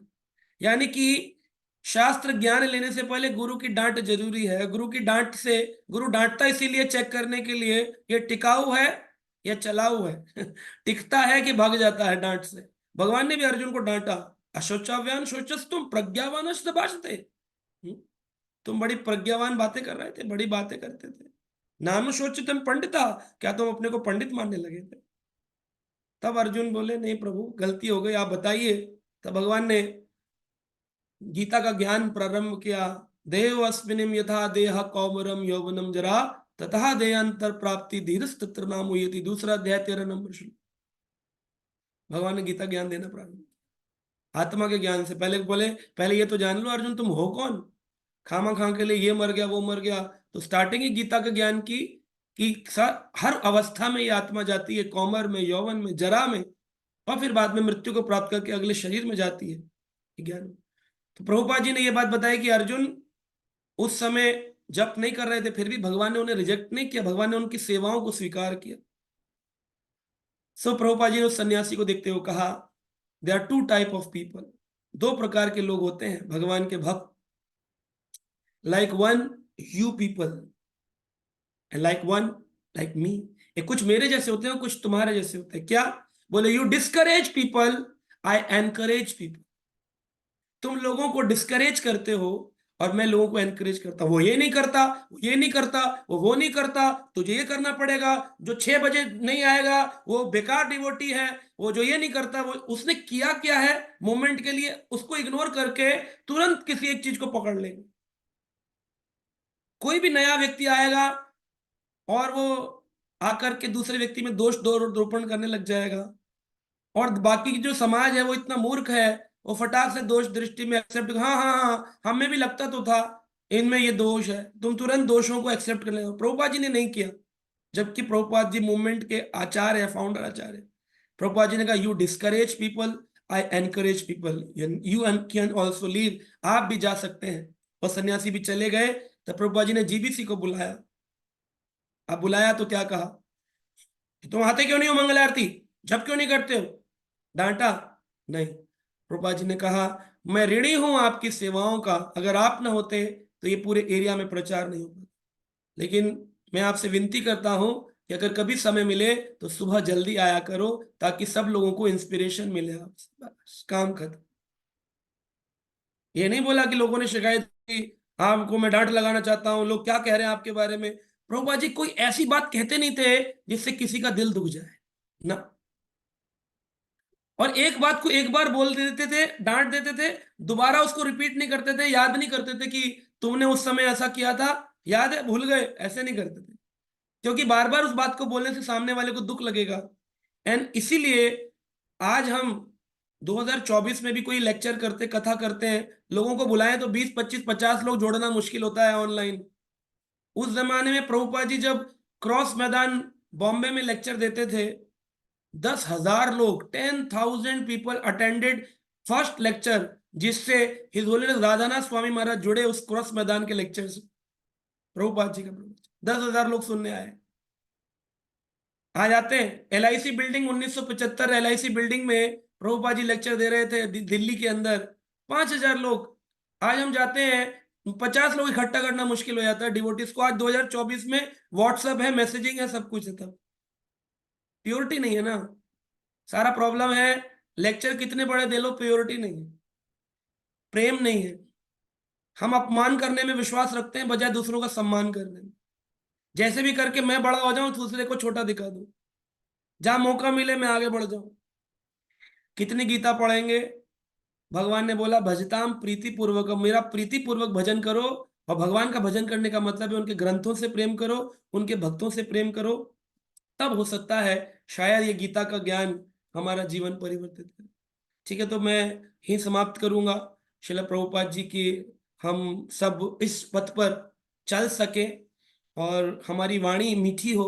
मेरी तो बहुत कड़वी है, और मैं प्रार्थना करता हूँ श्रील प्रभुपाद जी से कि मैं प्रभुपाद जी के उस अंग को अंगीकार करूं जिसमें दया का भाव, मर्सी का भाव, कंपैशन का भाव, है ना। पर मेरा तो पैशन इतना है, रजोगुण इतना है, किसी को भी कुछ भी बोल देता हूँ। पर मैं प्रार्थना करता हूँ भगवान, आप सब भक्त प्रार्थना करिएगा कि मैं शास्त्रों को मीठा और मीठा प्रकट कर सकूं, सेवा कर सकूं शास्त्रों की। ठीक है, हरे कृष्णा। महेश प्रभु, एनी प्रश्न, कोई क्वेश्चन हो तो हम ले सकते हैं, एनी क्वेश्चन? हरे कृष्णा। बहुत बहुत बहुत बहुत धन्यवाद प्रभु जी का। तो प्लीज जिसके क्वेश्चन है हैंड रेस कर लें। यस, पूनम माता जी हैं रायपुर से, पूनम चंद्राकर जी, प्लीज पूछ सकते हैं। हरे कृष्ण प्रभु जी, दंडवत प्रणाम। जी प्रणाम। प्रभु जी, भक्ति में स्थिरता कैसे लाए, स्थिर कैसे रहे? माता जी, भक्ति में दृढ़ता का एक ही तरीका है। हमने अपने गुरु महाराज से एक बार पूछा था, महाराज जी भक्ति में दृढ़ता कैसे लाए? महाराज ने कहा ये सारा ज्ञान तो पहले से ही भागवत में दिया गया है। प्रहलाद महाराज कहते हैं श्रवणम कीर्तनम विष्णु स्मरणम, अर्चनम वदनम साख्यम आत्मनिवेदनम। तो श्रवणम यानी श्रवण से प्रारंभ होता है। और आज भी हमने चर्चा किया कि जितना ध्यान से हम श्रवण करेंगे, जितना हम स्वाध्याय करेंगे, उतनी दृढ़ता आएगी। मैंने खुद देखा है, अगर मैं मान लीजिए प्रचार के माध्यम से कभी कभी ट्रैवलिंग में इतना बिजी होता हूँ कि एक ही दिन में 4 4 क्लास होती हैं। सुबह 6 बजे निकलता हूँ घर से, 8 बजे भागवतम कक्षा है, फिर वो देने के बाद फिर दूसरी जगह दोपहर में 2 बजे एक क्लास है, फिर शाम को 8 बजे किसी की क्लास है। तो बीच में ट्रैवलिंग का टाइम भक्तों के साथ, तो पूरे दिन समय नहीं मिलता कि हम कभी श्रवण करें। तो हम देखते दूसरे दिन अपने आप ही भजन कच्चा हो जाता है। तो फिर मैं अपने लिए 4 घंटे निकालता हूँ और फिर बैठ के श्रवण करता हूँ अच्छे से। 4 घंटे कुछ नहीं करूंगा, बैठूंगा, श्रवण करूंगा, अध्ययन करूंगा। तो फिर उससे क्या होता है, शाम आते आते ऐसा लगता है जैसे सिर दर्द हो रहा था, दवाई खा ली, अब सिर दर्द बंद हो गया है। वही हाल होता है श्रवण करते अध्ययन करते ही, तुरंत जब सुंदर होने लगता है। एक अंदर अनुभूति होती है, कॉन्ट्रीब्यूशन लगता है कि यस, मैंने आज जस्टिफिकेशन किया अपने शरीर के साथ, अपनी आत्मा के साथ, अपने मनुष्य शरीर के साथ। और जिस दिन श्रवण कीर्तन नहीं होता, उस दिन लगता है मैं चीटिंग कर रहा हूं अपने शरीर के साथ में। हनुमान जी ने कहा सुंदर कांड में, सबसे बड़ी विपत्ति सोही जादिन सुमिरन भजन न होई। ये सबसे बड़ी विपत्ति है। तो दृढ़ता की बात करने से पहले हमें देखना चाहिए हम श्रवण के प्रति और अध्ययन के प्रति कितने दृढ़। जितने दृढ़ होंगे श्रवण के प्रति, उतनी दृढ़ता भक्ति में अपने आप आएगी। ये ऑटोमेटिक है, ये ऑटोमेटिक है। इसके लिए ऐसा कुछ नहीं कि कुछ स्पेशल सेमिनार करना पड़ेगा। बोले अभी डिटर्मिनेशन सेमिनार हम सिखाएंगे, बोले नहीं, कुछ नहीं करना। क्योंकि ये लिखा ही है भागवत के अंदर, श्रीमद् भागवतम महामुनि कृते है किम वा परेर ईश्वर। महामुनि वेद व्यास ने जो भागवत लिखा तो कहते हैं सद्दो हृदय अवरुद्धते अत्र कृतभि शुश्रुभस्तत्क्षणात्। ज्यादा देर भी नहीं लगती है। ये प्रथम स्कंद के दूसरे अध्याय में ही बोला, प्रथम अध्याय के दूसरे श्लोक में ही बोला, सद्दो हृदय अवरुद्धते अत्र। जितना भी गहरा गहरा काला काला काला कलमश है ना, सद्दो हृदय अवरुद्धते, अवरुद्ध हो जाएगा, अत्र कृत भी, क्या करने से, शुश्रुभु, सुनने से। कब? बोले तत्क्षणात्, उसी पल जैसे सुनना प्रारंभ करेंगे कलमश धुलने लग जाएगा। पाइप लिया और गाड़ी के ऊपर जैसे डालते हैं मिट्टी निकलनी प्रारंभ हो जाती तुरंत। देर नहीं लगती है कि पानी आज डाला है तो मिट्टी 1 घंटे बाद निकलेगी, नहीं, तत्क्षणात। वैसे ही भगवान कह रहे हैं तुम श्रवण करो और तत्क्षणात उसी पल सब कुछ हो जाएगा। ये है माता जी दृढ़ता। धन्यवाद प्रभु जी। यस, गौतम प्रभु पूछ सकते हैं अपने क्वेश्चन। हरे कृष्ण प्रभु जी, दंडवत प्रणाम। प्रणाम प्रभु जी। प्रभु जी, बहुत अच्छा लगा प्रभु जी, बहुत दिनों के बाद आपको सुन के, मतलब ऐसे। प्रभु जी, मेरा सवाल ये था कि जैसे प्रभु जी हम भगवत गीता जैसे हम पढ़ रहे हैं, तो इसको हम प्रभु जी एक्चुअल जीवन में जैसे लाना चाहते हैं, तो बहुत सारी चीजें ऐसी होती है कि हम नहीं ला पाते हैं। जैसे कई बार आपने बताया कि जैसे हम भक्तों के प्रति हमेशा प्रेम होना चाहिए, तो कई बार प्रभु जी ऐसा हो जाता है कि हम जो भक्तों को है ना, कहीं ना कहीं कभी कभी कभी ऐसा होता है कि हम उन्हें अलग तरीके से भी देखते हैं। जैसे अभी आपने बताया कि जैसे कई बार ऐसा होता है कि वो मान लो कि अभी माला नहीं कर रहा, बट वो कहीं ना कहीं उनका सेवा है, पहले भी उन्होंने भगवान के लिए बहुत कुछ किया। तो प्रभु जी वो हम नहीं कर पाते हैं कभी कभी कुछ चीजें। तो ये बात तो सत्य है। क्या है ना, एक बार एक टीचर थे, उन्होंने अपने स्टूडेंट से कहा कि आप सबको निबंध लिखना है, ऐसे लिखना है। तो उन्होंने एक व्हाइट कलर का पेपर लिया और उस पे काले रंग का एक डॉट लगाया और बोले आप सबको निबंध लिखना है इस पेपर पे। इसमें क्या दिखता है? तो सबने लिखा कि सफेद पोश कागज पर एक काला टीका लगा हुआ है। फिर सबने लिखा, किसी ने लिखा कि ये जो ब्लैक स्पॉट है ये ब्लैक होल, जो हमारी गैलेक्सी में ब्लैक होल है उसको दिखाता है। किसी ने लिखा ये हमारे जीवन की काली काली काले कर्म को दिखाता है। ऐसे कई काले पे बहुत सारे लोगों ने लिखा। 100 के 100 लोग थे तो 100 के 100 ने काले पे लिखा। तो फिर टीचर ने उनसे बोला कि इसमें स्पॉट जो है वो कितना बड़ा है? तो उन्होंने कहा, सबने बोला छोटा सा है सर। तो बोले सबको वो छोटा वाला स्पॉट दिख रहा है और उस पर सब लिख रहे हैं, किसी को इस पे इतने बड़ा पन्ना जो खाली कागज सफेद रंग का है, किसी ने नहीं लिखा कि जीवन की सफेदी क्या है, ज्ञान क्या है, वाइटनेस क्या है, किसी ने नहीं लिखा।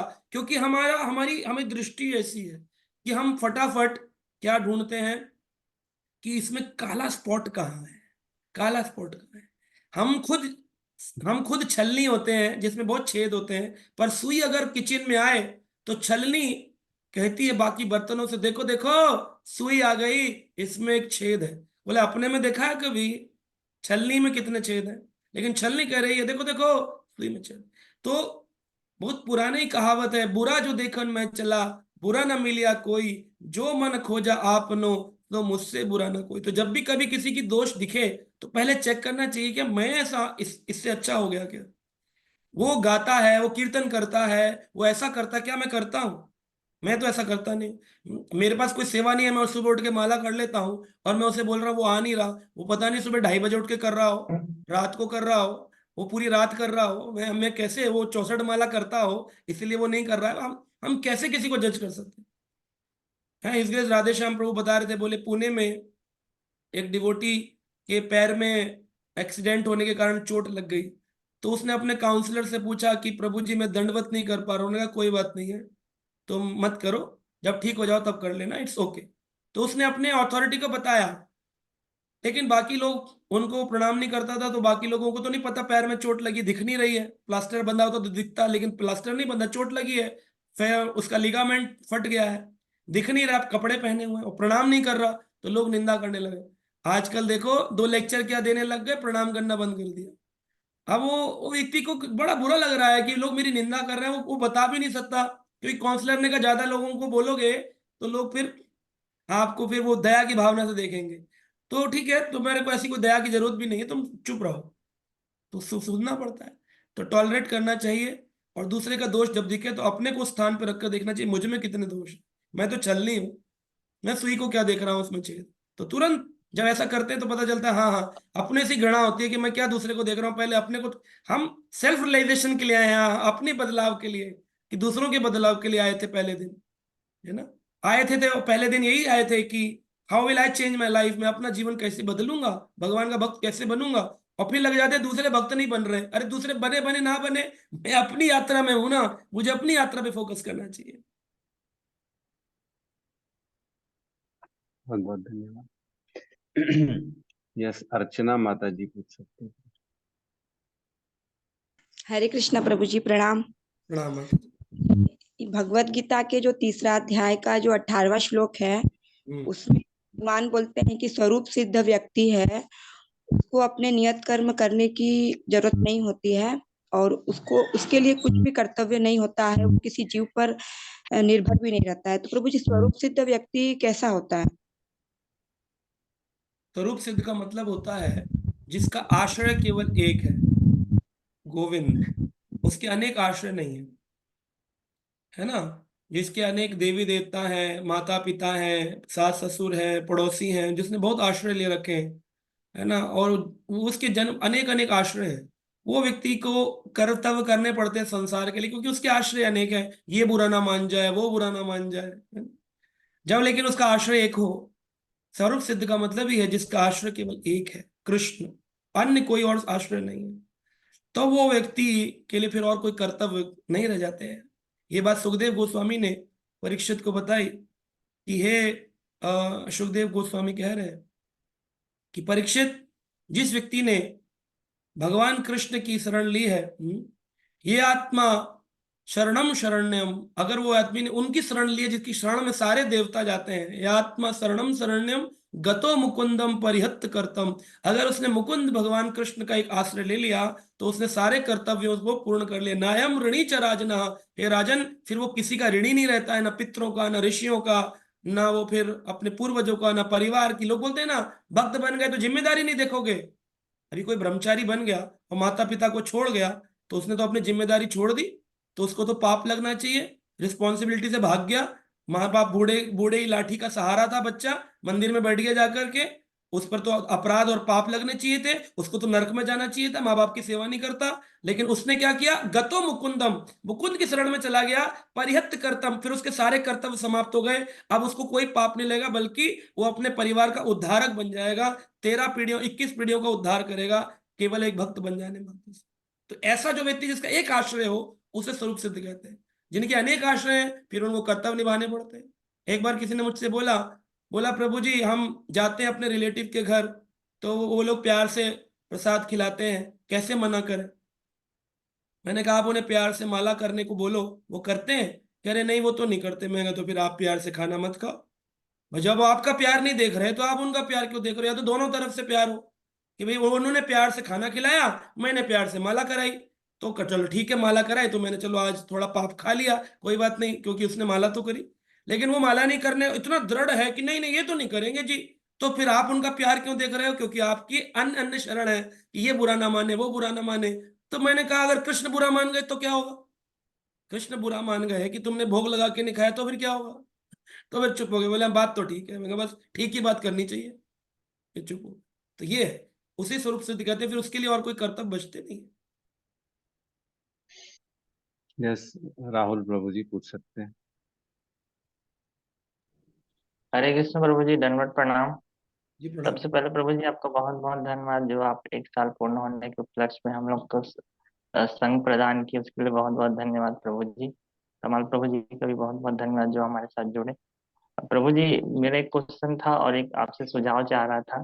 प्रभु जी, क्वेश्चन ये है कि हम 15 अध्याय में अभी पढ़ रहे हैं, अश्वत्थ वृक्ष के बारे में चर्चा कर रहे थे, तो उस पर ये क्लियर नहीं हो पा रहा। अश्वत्थ वृक्ष जो है वो पीपल का है या बरगद का पेड़ है? और भगवान 10वें अध्याय के 11वें से 26वें श्लोक में कह रहे हैं कि मैं वृक्षों में पीपल हूँ, तो उसी से संदर्भ में जानना चाह रहे थे कि ये क्या है, मतलब पीपल का वृक्ष है या बरगद का वृक्ष है प्रभु जी। और प्रभु जी सुझाव एक मतलब सजेशन ये चाह रहा था कि जैसे हम भगवत गीता पढ़ते हैं और कुछ याद नहीं रह पाता प्रभु जी, तो इसके लिए क्या करें? इसके लिए कुछ मार्गदर्शन करें प्रभु जी। हरे कृष्ण। तो बहुत अच्छा प्रश्न पूछा है। वैसे तो महेश प्रभु ने मुझे बोला था 15वें अध्याय पे बोलना, लेकिन हाँ, रूपरेखा में समय चला गया, समय कम हो जाता है, क्योंकि मेरी आदत है, मैं भागवतम करता हूँ तो 3 घंटे बोलता रहता हूँ, तो मुझे वो स्पेस समझ नहीं पाया कि कितनी रूपरेखा बोलूँ और कितना पुरुषोत्तम योग बोलूँ। लेकिन अगली बार पुरुषोत्तम योग पर आ जाऊंगा, तो मुझे माफ करिएगा महेश प्रभु। तो तो इसमें प्रथम श्लोक में ही बताया गया है, श्री भगवान कह रहे हैं, ऊर्ध्व मूलम अधोशाखम अश्वत्थम प्राहुर अव्ययम छंदांसि यस्य पर्णानि यस्तं वेदं स वेदवितः। वेदवितः, वेदों का जो ज्ञाता है, वेदवित है ना। वेदवित का मतलब है जो वेदों का ज्ञाता है। छंदांसी, वैदिक स्तोत्र, वैदिक श्रोत्र, जो वैदिक वैदिक वैदिक राइम्स है, हेम्स है ना। यस्य पर्णानि, इसके पत्ते हैं। और जो वेद जानता है, वेदवित जो व्यक्ति होता है, एक होता है ज्ञानवित, एक होता है वेदवित। तो वेदवित और ज्ञानवित एक ही चीज है। वेद जानने का मतलब है जो ज्ञानी व्यक्ति है। वेदवित जानता है कि अश्वत्थ वृक्ष जो है, इसकी जड़ें ऊपर की ओर है और इसकी पत्तियां नीचे की ओर है। वो कैसे? बोले जैसे ये एक पेड़ है, सीधा खड़ा है, और उसकी परछाई पानी में पड़ रही है तो उल्टा हो जाए, ये ऐसा, ये ऐसा हो जाए। अश्वत्थ वृक्ष। तो अश्वत्थ आपने पूछा पीपल है कि बरगद है, तो श्रील प्रभुपाद जी ने इसे बरगद का वृक्ष बताया है। तो पीपल क्यों नहीं बताया जब भगवान कह रहे हैं कि मैं पेड़ों में पीपल हूं? अब भगवान ने तो बहुत सारी चीजें बताई हैं, वह भगवान का ऐश्वर्य है कि भगवान कह रहे हैं कि सिंह, सिंह हूं मैं, पशुओं में मैं सिंह हूं। तो इसका मतलब ये नहीं कि अब हम शेर को अपने घर में रख लें। बोले प्रभु ने कहा पशुओं में मैं सिंह हूं, तो ये अब मैं कुत्ता नहीं रखूंगा, गाय नहीं रखूंगा, अब मैं क्या रखूंगा? सिंह रखूंगा, भगवान को रखूंगा। तो ऐसा नहीं है। भगवान ये बताते हैं कि जिस भी स्थिति में जो भी उत्तम होता है वो मैं ही हूं। तो पीपल का वृक्ष पेड़ों में भगवान ने बताया उत्तम है, लेकिन क्योंकि वो हम जानते हैं 24 आवर वो हमको प्रदान करता ऑक्सीजन, इस कारण से भगवान उसे बता रहे हैं। लेकिन बरगद का वृक्ष भी भगवान का ही स्वरूप माना जाता है। तो ऐसे कई सारे वृक्ष हैं जो भगवान के स्वरूप माने जाते हैं। जैसे अमल, अमला, अमल होता है ना, आंवला, आंवला जो खाते हैं, अमल वृक्ष, आंवले का, वो भी भगवान का स्वरूप है। एक एकादशी आती है, उसका नाम है अमला एकादशी। अब व्यक्त तो बोले अमला एकादशी क्यों आती है, अमल वृक्ष की तारीफ क्यों कर रहे हैं? अश्वत्थ एकादशी होनी चाहिए या पीपल एकादशी होनी चाहिए, ये अमला एकादशी क्यों? तो हम क्योंकि हम अपनी दृष्टि से देखते हैं और हम अपनी दृष्टि से समझ नहीं सकते। दो मित्र थे, दोनों जा रहे थे, बोले भगवान को पता नहीं है कैसे सृष्टि बनानी चाहिए। कद्दू नीचे लगा दिया बेल पे, और बेर लगा दिए इतने ऊंचे पेड़ पर। बताओ, बेल ऊपर लगाए और कद्दू नहीं। अरे बड़ा फल है तो बड़ा पेड़ होना चाहिए था, और बेल में बेर लगाने चाहिए थे। ये भगवान की सृष्टि में भगवान को आता नहीं। दोनों बातें करते करते सो गए। जब सोए तो आंधी चली। आंधी चली तो ऊपर से बेर नीचे गिरे की आंख पे, तो आंख, नींद उठी और देखा आंधी चल रही है, तो भागे। तो भागते भागते बोले भगवान जो करता है सही करता है। बोले वो कैसे? दूसरे ने पूछा। कहा मैं बोल रहा था भगवान की सृष्टि गलत है, कद्दू नीचे लगाए हैं, बेर ऊपर लगाए हैं। सही है, कद्दू नीचे ही थे, क्योंकि अगर आंधी चलती और कद्दू ऊपर से नीचे आता तो आज मैं नीचे से ऊपर जाता। तो मैं नीचे से ऊपर जाता। तो सही किया प्रभु ने कि बेर ऊपर लगाए हैं और कद्दू नीचे। तो हम भगवान के शास्त्र पर समझना चाहिए, स्वीकार करना चाहिए, है ना उनको। तो भगवान ने ऐश्वर्य में बोला कि शेरों में मैं सिंह हूं, नदियों में मैं गंगा हूं। फिर भी भगवान कहते हैं कि यमुना जी जो है वो गंगा जी से 1000 गुना ज्यादा पवित्र है। अगर कोई यमुना स्नान करता है तो उसको 1000 बार गंगा स्नान का फल मिलता है। बोले अरे भगवान ने तो बोला है कि नदियों में मैं गंगा हूं। यहां तक कि भागवत में श्लोक है निम्नगणाम यथाम गंगा, बहने वाली नदियों में मैं गंगा हूं।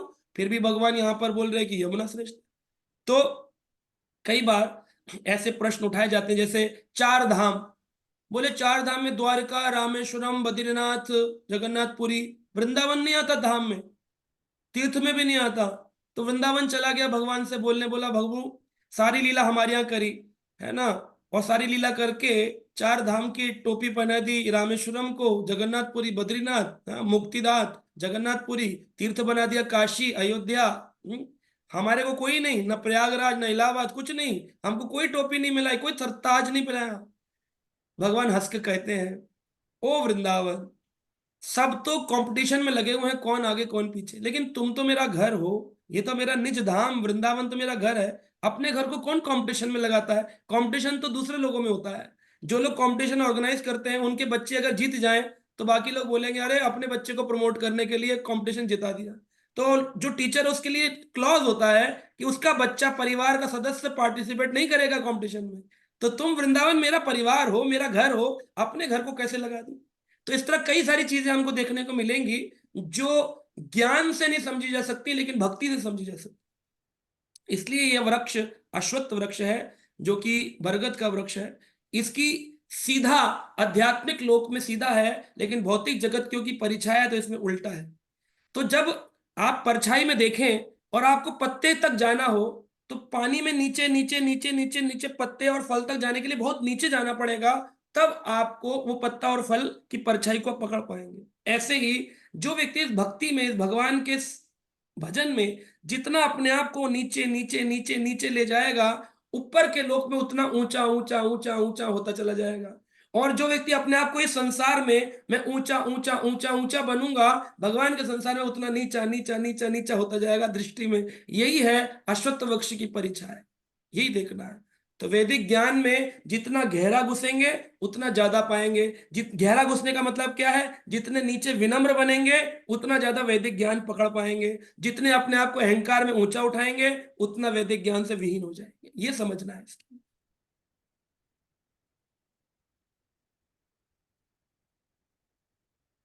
ठीक है राहुल। जी जी प्रभु जी, बहुत बहुत धन्यवाद प्रभु जी, बहुत। प्रभु जी समय है तो और ले ले, 2 हाँ हैंड प्लीज। रेज हैं। जी जी। भारती माता जी, आप पूछ सकते हैं सवाल। हरे कृष्णा प्रभु जी, प्रणाम। प्रभु जी, मेरा प्रश्न है कि जैसे लाइफ में कोई भी विपरीत परिस्थिति आ जाती है, तो हम ज्योतिष उसमें हमारा उसमें रुझान हो जाता है। जैसे मैं तो चलो कृष्णा कॉन्शियसनेस में भगवान की कृपा से जुड़ी हूँ, आपकी कृपा से, तो मुझे थोड़ा बहुत ये ज्ञान है कि हमें जो भी परिस्थिति मिली हमारे प्रारब्ध की वजह से है, और हमें कृष्णा कॉन्शियस उसमें शरण में ही रहना चाहिए भगवान के। जैसे कि आपने पिछले क्लास में भी बताया था कि एक श्लोक था, मन मना मद भक्तो मद्याजी माम नमस्करु मामे वैश्यसी सत्यम ते प्रति जाने प्रियसी में। जैसे आपने याद करने भी बोला था, मुझे ही नमस्कार करो, मुझे भजो, मेरे भक्त बनो, मेरा चिंतन करो। तो उस चीज को मैं समझ रही हूँ, लेकिन परिवार में जैसे बाकी सदस्य हैं, वो ज्योतिष शास्त्र में जैसे बताया जा रहा है कि आपका इस समय तक ये चल रहा है, वो चल रहा है, कहीं हद तक सही भी है। जैसे वो उपाय बताते हैं, आप पीपल करो, सूर्य, मतलब जो भी उपाय बताते हैं। तो मेरा ये प्रश्न है कि क्या हमें वो करना चाहिए उपाय जैसे वो बताते हैं उस तरीके से। और दूसरी चीज प्रभु जी, जैसे सहन, जो भी परिस्थिति आती है कि हमें सहन करना चाहिए भगवान की दी हुई जो भी, मेरा ऐसा सोचना है कि भगवान हमारे प्रारब्ध की वजह से जो भी सिचुएशन आई हमें सहन करना चाहिए, और भगवान ही देखेंगे जो भी जिस तरीके से सब ठीक होना है। तो मेरा तो ऐसा कि मुझे सहन करना है, मेरी ऐसी सोच है, और जो मैं इसमें कोई दुखी भी नहीं हूँ, कुछ भी नहीं हूँ। जैसा भी है भगवान की कृपा से है, बस मुझे सहन करना है, बस ये मैंने अपना ले लिया, ना मुझे दुख है ना सुख है। लेकिन परिवार का ये है कि क्या आपकी माला ही हमें रोटी दे देगी खाने के लिए, या इस तरीके की बातें आ जाती हैं एक लंबे समय तक जब चीजें विपरीत होती हैं। तो मेरे अगेंस्ट तो सारे ही हैं, कृष्ण भगवान से तो सारे, मतलब कृष्ण भगवान सबके अभी दुश्मन बने बैठे हैं मेरे परिवार के लिए, तो ऐसे कह सकते हैं। लेकिन मैं भी भगवान में अपना आस्था है मेरी, और मुझे ऐसा प्रेशर दिया जा रहा है कि कृष्णा ने तो कुछ नहीं किया आप, लेकिन अब इसमें शंकर जी में जाओ, शंकर जी को भजो, शंकर जी की, ठीक है वो भी भगवान परम वैष्णव है, मैं मुझे कोई प्रॉब्लम नहीं है। लेकिन ज्योतिष शास्त्र में ऐसा कुछ बताया गया कि कुछ समय में कुछ चीजें ऐसी आएंगी कि आपको शंकर जी की ओम नमः शिवाय की जप माला करना है, 21 माला करना है, ऐसे शुरू करना है। तो ये सारी चीजें बड़ी वो चल रही हैं, मैं थोड़ी सी डिस्टर्ब भी चल रही हूँ, तो थोड़ा सा आपसे थोड़ा सा ज्ञान, मतलब थोड़ा मोटिवेशन चाहिए मुझे। हाँ, बहुत अच्छा प्रश्न है माता जी का। इसमें कोई डाउट नहीं है, जीवन में तरह तरह के ऑब्स्टेकल्स आएंगे, और वो ऑब्स्टेकल्स आते भी हमारे कर्मों का फल होता है। जैसा आपने कहा प्रारब्ध होते हैं, और प्रारब्ध जब होते हैं तो जो लोग भक्त नहीं होते हैं वो भगवान की ओर भागने की बजाय सॉल्यूशंस ढूंढते हैं, भौतिक सॉल्यूशन ढूंढते हैं। तो एस्ट्रोलॉजी गलत नहीं है, लेकिन एस्ट्रोलॉजी करने वाले जो एस्ट्रोलॉजर हैं वो धन के लोलुप होते हैं। जो व्यक्ति एस्ट्रोलॉजी का उत्तर देता है वो परिवार के लोगों को पूछना चाहिए कि क्या उसने फ्री ऑफ कॉस्ट बता दिया या उसने कुछ धन लेकर के बताया। आपने अपनी ओर से उनको दक्षिणा दी वो देनी ही चाहिए। एक गुरु को अवश्य बिना दक्षिणा के उनसे कोई प्रश्न नहीं पूछना चाहिए, लेकिन गुरु जी को ऐसा नहीं होना चाहिए, चाहे वो किसी भी ज्ञान के हों, कि आप मुझे पहले सबमिट करिए फीस। आज मेटीरियल वर्ल्ड की नॉलेज वही नॉलेज है जहां पर लोग पहले फीस लेकर पढ़ा रहे हैं बच्चों को, इसीलिए बच्चे आजकल कैसे हो रहे हैं सब जानते हैं। लोग बोलते हैं पहले जमाने में ऐसा नहीं होता था, क्योंकि पहले जमाने में फीस नहीं लेते थे पढ़ाई की। आज पहले पैसा लेते हैं और स्कूल भेजते हैं, और स्कूल जाकर के अपना सत्यानाश कर लेते हैं। अभी मुझे कोई बता रहा था 7वीं क्लास के बच्चे आजकल ड्रग्स ले रहे हैं नॉर्मल स्कूलों में, दिल्ली के अंदर नॉर्मल स्कूलों में ड्रग्स क्या ले रहे हैं कि आजकल एक इलेक्ट्रॉनिक सिगरेट आई है जिसे वापे कहते हैं, और वो उसको वेपर्स। अब मेरा छोटा बेटा 4th क्लास में आएगा, उसको भी पता है कि हमारे साथ जो पार्क में बच्चे खेलने आते हैं 7th में पढ़ते हैं, वही सारे बच्चे पीते हैं। तो सोचिए आप, क्या ये एजुकेशन सिस्टम है? क्यों? क्योंकि पहले पैसे ले रहे हैं। तो ज्ञान को समाप्त कर देती है जहां पहले डिमांड करी जाती है मनी की, है ना। शिष्य कहें करोड़ों रुपया दे दे गुरु को, दैट इज डिफरेंट थिंग, लेकिन गुरु जी को इतना नहीं बोलना चाहिए कि मुझे 500 रुपए दो तो मैं आऊंगा। ये गलत है, ये बिल्कुल गलत है। तो एस्ट्रोलॉजर्स जो उपाय बताते हैं वो भौतिक उपाय होते हैं, वो आध्यात्मिक उपाय नहीं है। प्रभु जी, जो एस्ट्रोलॉगर जो जुड़े हुए हैं वो भी इस्कॉन के फॉलोअर्स हैं? देखिए, फॉलोवर होने का अलग बात है, भक्त होने का अलग बात है। फॉलोवर बहुत सारे होते हैं, वो इस्कॉन से फॉलोवर इसलिए होते हैं, लाइफ मेंबर भी मिलेंगे आपको, कार्ड भी दिखा देंगे, तिलक भी लगा लेंगे। क्यों? ताकि इस्कॉन को फॉलो करने वाली बहुत सारी क्लाइंटेज है जो भगवान को मानती है, भक्ति के रास्ते पे आई है, तो यहाँ से हमको क्लाइंटेज मिलेगी। लोग अपना मकान बेचने के लिए भी इस्कॉन से जुड़ते हैं, लोग समोसे बेचने के लिए भी इस्कॉन से जुड़ते हैं कि भैया मेरा समोसे का काउंटर है, यहाँ से इस्कॉन वाले बिना लहसुन प्याज का खाएंगे, मैं बनाता हूँ, आइए हमारे रेस्टोरेंट में आइए। बहुत मिलेंगे लोग, बिजनेस के लिए इस्कॉन आ रहे हैं ना, विदेश जाने के लिए इस्कॉन आ रहे हैं, विदेशी स्त्री से विवाह करने के लिए इस्कॉन आ रहे हैं, बहुत सारे लोग इस्कॉन आते हैं। किसका क्या पर्पस है ये जाने बिना हम किसी को नहीं बोल सकते। वो पर्पस कब पता चलता है? उसके उसके आचरण को देखकर, कि क्या हमसे मांग रहा है, क्या कह रहा है। अगर वो इस्कॉन का फॉलोवर है और वो प्रभुपाद के ग्रंथ पढ़ता है, उसको नहीं पता कि प्रभुपाद जी ने लिखा एस्ट्रोलॉजी इज फेक। एस्ट्रोलॉजी यानी फेक, यानी कि मतलब एस्ट्रोलॉजी करने वाले लोग फेक हैं, क्योंकि they are asking for money. तो बोले फिर क्या होगा, हमारे जो अनर्थ कटेंगे कैसे?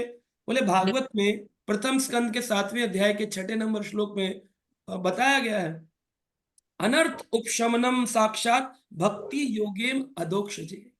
अनर्थम उपशमनम, अनर्थों का उपशमन हो जाएगा, यानी जड़ से निकालकर फेंक देंगे भगवान। अनर्थम उपशमनम साक्षात भक्ति योगेन अधोक्षजे। अगर आप भगवान कृष्ण की भक्ति करेंगे, अनर्थों का उपशमनम हो जाएगा, निकल जाएंगे। आपको कोई और फॉलो नहीं करना। आप जैसे जो सच्चे वैदिक एस्ट्रोलॉजर होते हैं वो क्या करते हैं? किसी ने मुझे बोला मुझ पे काल सर्प दोष चढ़ा हुआ है, मैंने कहा पता है क्यों चढ़ा है? कह रहे क्यों? मैंने वेदों में लिखा है, जो व्यक्ति शिवजी का जल तुलसी के ऊपर अर्पित करता है उसको काल सर्प दोष लग जाता है। अब आपने काल सर्प दोष क्या, यानी उसकी कुंडली में सर्प बैठा हुआ है, यानी जब उसका जन्म हुआ तब से सर्प बैठा हुआ है, ये कुंडली ये सर्प बैठा हुआ है। अब शिवजी पर दूध चढ़ाने से वो सर्प भाग जाएगा? जब जन्म हुआ तब वो कुंडली में वो तो था ना। कुंडली जब जन्म होता है तब जन्म जातक कुंडली बनाते हैं। मैं कुंडली बनाने वाले घर से ही आता हूँ, मैं चतुर्वेदी ब्राह्मण हूँ। मैंने 10वीं क्लास में सारी कुंडली बनानी सीख ली थी, when I was in 10th class. जातक की जब कुंडली बनती है तभी उसमें सारे ग्रह लिख दिए जाते हैं कि ये इसमें 10वें घर में सूरज है, 7वें घर में बृहस्पति है, 8वें घर में मंगल है, पहले लिखा होता है। अब 8वें घर में मार्केश मंगल है, अपने आप ग्रह बदलेंगे क्रम प्रारब्ध से। जब उसका मंगल का समय आएगा और मंगल उसका भारी होगा तब उसकी मृत्यु निश्चित है। अब कौन सा व्यक्ति बोले तुम ओम त्र्यंबकम यजामहे करो तो तुम्हारी मृत्यु टल जाएगी? कैसे टाल देंगे? जब जन्म हुआ तभी तो मृत्यु निश्चित हो गई। अब अगर मृत्यु टलेगी किसी गाय को घास खिलाने से, शिवजी पर दूध चढ़ाने से, तो कोई मरेगा ही नहीं ना संसार में, सबकी मृत्यु टाल देगा मंगल। आप समझिए, छोटा सा लॉजिकल बात है कि अगर किसी गाय को चारा खिलाने से मेरी मृत्यु टल जाए, अगर एक मंत्र बोलने से मेरी मृत्यु बच जाए कि वो हॉस्पिटल में मर ना जाए, तो ये मंत्र कर लो, तो मंत्र करके उसकी मृत्यु टल जाए तो कोई सैनिक ना मरे, सब रुद्राभिषेक कर दें बॉर्डर के ऊपर, किसी को गोली ना लगे, सबके दुख समाप्त हो जाए। किसी के गोली लगी हुई है, बोले आप ये कर लो आपकी गोली का दर्द बंद हो जाएगा। ऐसे नहीं होता, प्रैक्टिकल होना चाहिए। शरीर के कष्ट तो शरीर के साथ आएंगे ही आएंगे, उन्हें कोई नहीं काट सकता, कोई नहीं हटा सकता। केवल और केवल भगवान की प्रकृति है भगवान के पास वो शक्ति है, अनर्थम उपशमनम, अनर्थों का उपशमन कर सकते हैं। या तो और भक्तिर अधोक्षजे, अधोक्षज भगवान जो आंखों से नहीं दिखते हैं, उस भगवान की भक्ति से। तो हमारे पास कोई आए, बोले काल सर्प दोष है, क्या करें? तो बोले एक मंदिर है वृंदावन में, गरुड़ गोविंद मंदिर, जहां भगवान गरुड़ पर सवार है। उस मंदिर में जाकर भजन करो तो गरुड़ देव से सर्प डरता है। कालिया भी डरकर यमुना चला गया था। तो गरुड़ देव जी क्या करेंगे? उस सर्प को आपके जीवन से डरा देंगे। क्यों? क्योंकि तुम कृष्ण भक्त हो, तुम्हारे हृदय में भगवान कृष्ण के चरण चिन्ह है। वो सर्प तुम्हारा कुछ नहीं कर सकता।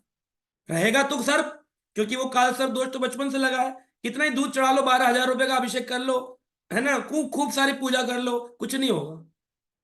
क्यों? क्योंकि वो तो सर्प बचपन से ही जाएगा। कैसे वो योग चला कैसे जाएगा जीवन से? आपने बोला हमने पूजा करवा दी, पूजा करने से ऐसे हो जाएगा, तो फिर कर्मों का फल कैसे मिलेगा आदमी को? हर आदमी पूजा करके अपने कर्म से बच जाएगा, तो कर्म प्रारब्ध का खेल ही खत्म हो जाएगा। एवरीबडी विल डू समथिंग, पूजा, है ना, कोई मंगल की कर लेगा, कोई दिया जला देगा, शनिवार पे तेल चढ़ा देगा, तो कर्म खत्म। कर्म खत्म तो कर्म फल नहीं मिलेंगे, तो कर्म फल प्रारब्ध की फिलॉसफी गलत हो गई, पूरा पूरा शास्त्री गलत हो गया, कर्म सिद्धांत ही खत्म हो गए। तो ये सब फेक चल रहा है वर्ल्ड में। सिर्फ यही है, you have to tolerate whatever comes. जो भक्त नहीं है वो उल्टा फुल्टा बोलेंगे, हमें उनको प्रणाम करना चाहिए कि भैया तुम्हें जो करना तुम करो, हम तो केवल भगवान की माला करेंगे। और माला भी इसलिए नहीं कर रहे हैं कि हमारे दुख खत्म हो जाए। कुंती महारानी तो कहती है कि मुझे शाश्वत दुख प्रदान करिए, क्योंकि दुख में ही तो स्मरण होता है। दुख में स्मरण सब करे, सुख में करे ना कोई, जो सुख में स्मरण करे तो दुख काहे कोई। तो इसलिए खूब भजन करिए। और भगवान जब चाहेंगे, क्योंकि उन्होंने सृष्टि बनाई है, जैसे डायरेक्टर पिक्चर बनाता है, अब कोई एक्टर चाहे कि मैं अपनी इच्छा से इसमें कोई डायलॉग ऐड कर दूं, माइनस कर दूं, डायरेक्टर अलाउ नहीं करता। डायरेक्टर कहता है नहीं नहीं, मुझे बताओ ये डायलॉग ऐसा लगेगा, इसमें ताली बजेगी नहीं बजेगी, पिक्चर में लोग खुश होंगे कि नहीं होंगे। तब फिर वो ऐड माइनस डायरेक्टर की इच्छा से होता है। और इस प्रकृति के डायरेक्टर है कृष्ण, और कृष्ण की इच्छा से प्रारब्ध में कम और ज्यादा हो सकता है। लेकिन और किसी देवता के पास वो शक्ति नहीं कि किसी पर दूध चढ़ाने और तेल चढ़ाने से हमारी वो चले जाए। तो इसलिए उन कर्मों से दूर रहना, ये श्रद्धा दिखाती है हमारे ठाकुर जी के प्रति कितनी श्रद्धा है ना। बच्चे के चोट लगेगी और वो अपने माता पिता के पास ही आता है, वो पड़ोसी के पास नहीं जाता कि आंटी मेरे चोट लग गई दवाई लगा दो। बोले अपने घर जाओ, बोले मेरा घर तो दूर है, मम्मी सुन नहीं रही, मैं दूर से घंटी बजा रहा हूँ, आप ही दवाई लगा दो। चाहे कितनी देर हो जाए, बच्चे के खून निकलता रहे, लेकिन वो अपने घर के दरवाजे पे खड़ा खड़ा खटखटाता रहेगा कि दवाई तो मेरी माँ ही लगाएगी, और दवाई लाम ही लगाए, माँ इतना कह दे मैं तेरे साथ हूं, उसी से संतुष्टि हो जाएगी।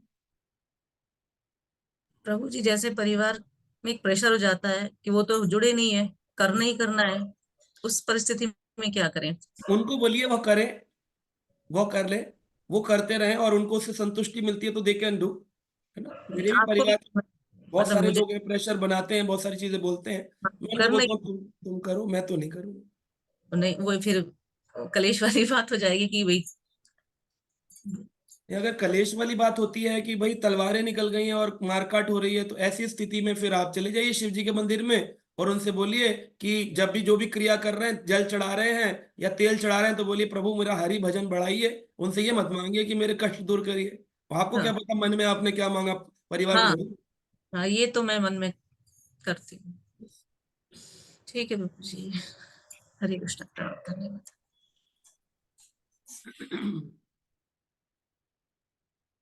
जी महेश प्रभु। हिज ग्रेस पार्थ प्रभु जी का हैंड रेज है, प्लीज प्रभु जी आप,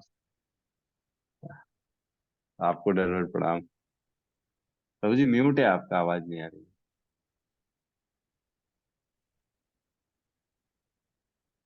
पार्थ प्रभु जी म्यूट है आपका, प्रभु जी अनम्यूट कर देंगे।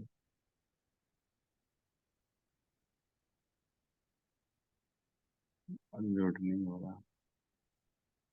हरे कृष्णा प्रभु जी, प्रणाम। जी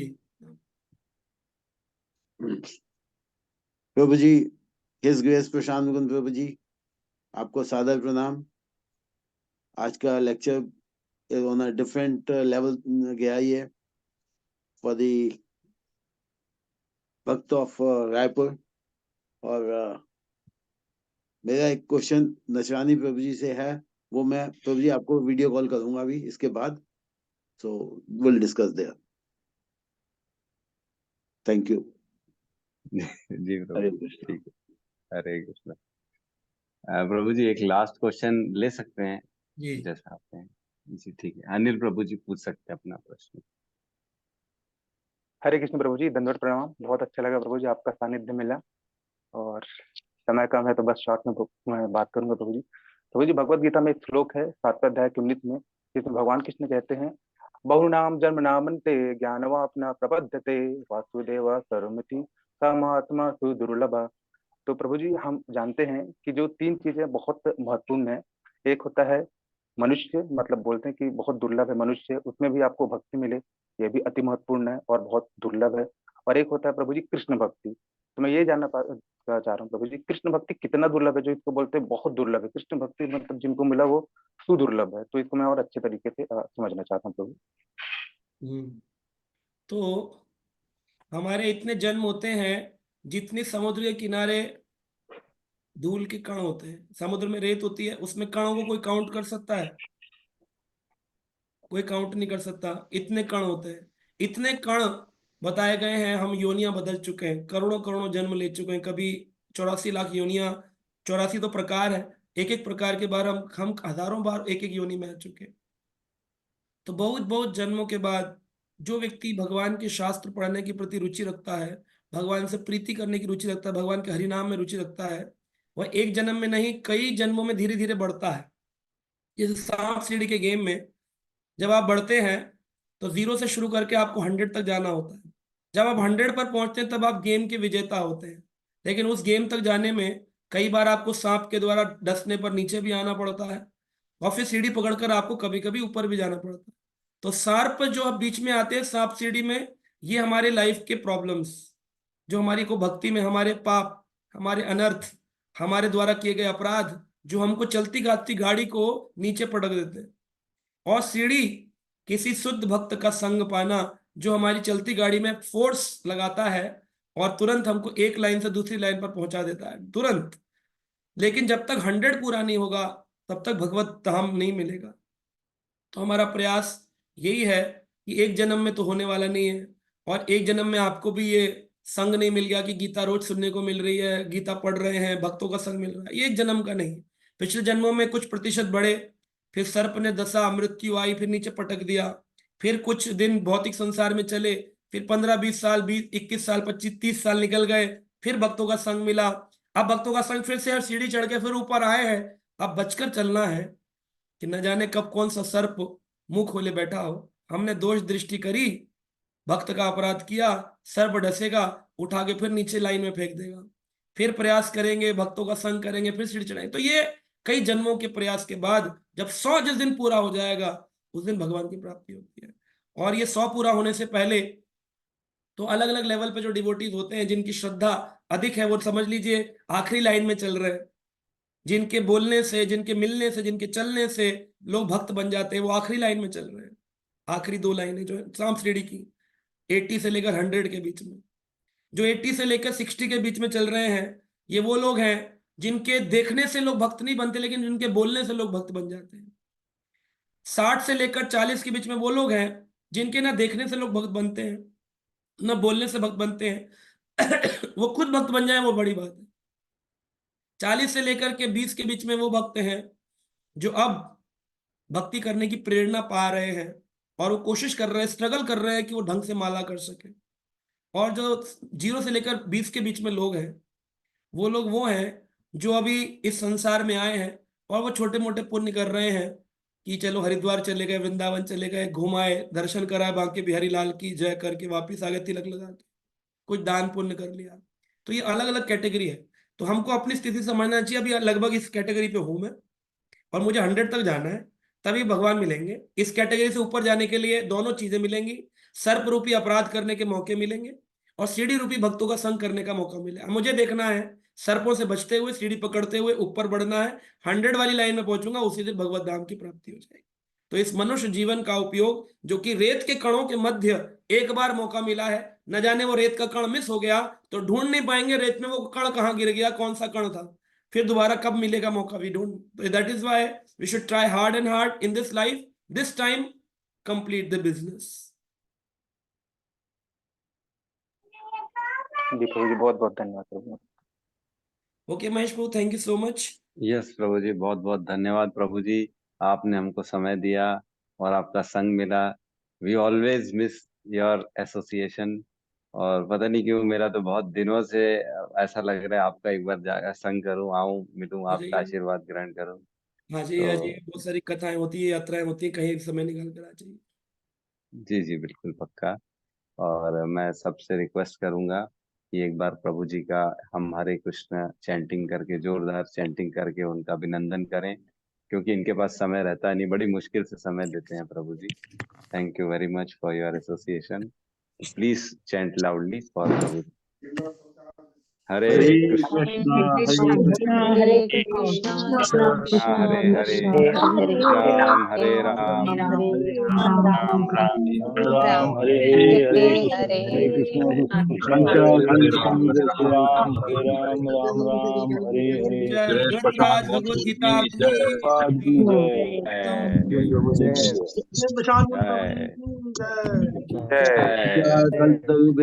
कृपा संतु भयेम च पतितानां पावनेभ्यो पावनेभ्यो वैष्णवेभ्यो नमो नमः। शील प्रभुपाद की जय। गौर प्रेमानंद हरि हरि बोल। हरी हरी सभी भक्तों का बहुत बहुत धन्यवाद जो समय निकाला आप लोगों ने, और बस इसी प्रकार भक्ति में आगे बढ़ते रहें, एसोसिएशन लेते रहें। हरे कृष्णा। क्लास समाप्त करते हैं। धन्यवाद। हरे कृष्णा कृष्णा कृष्ण हरे हरे हरे राम हरे राम राम राम हरे हरे। हरे कृष्णा हरे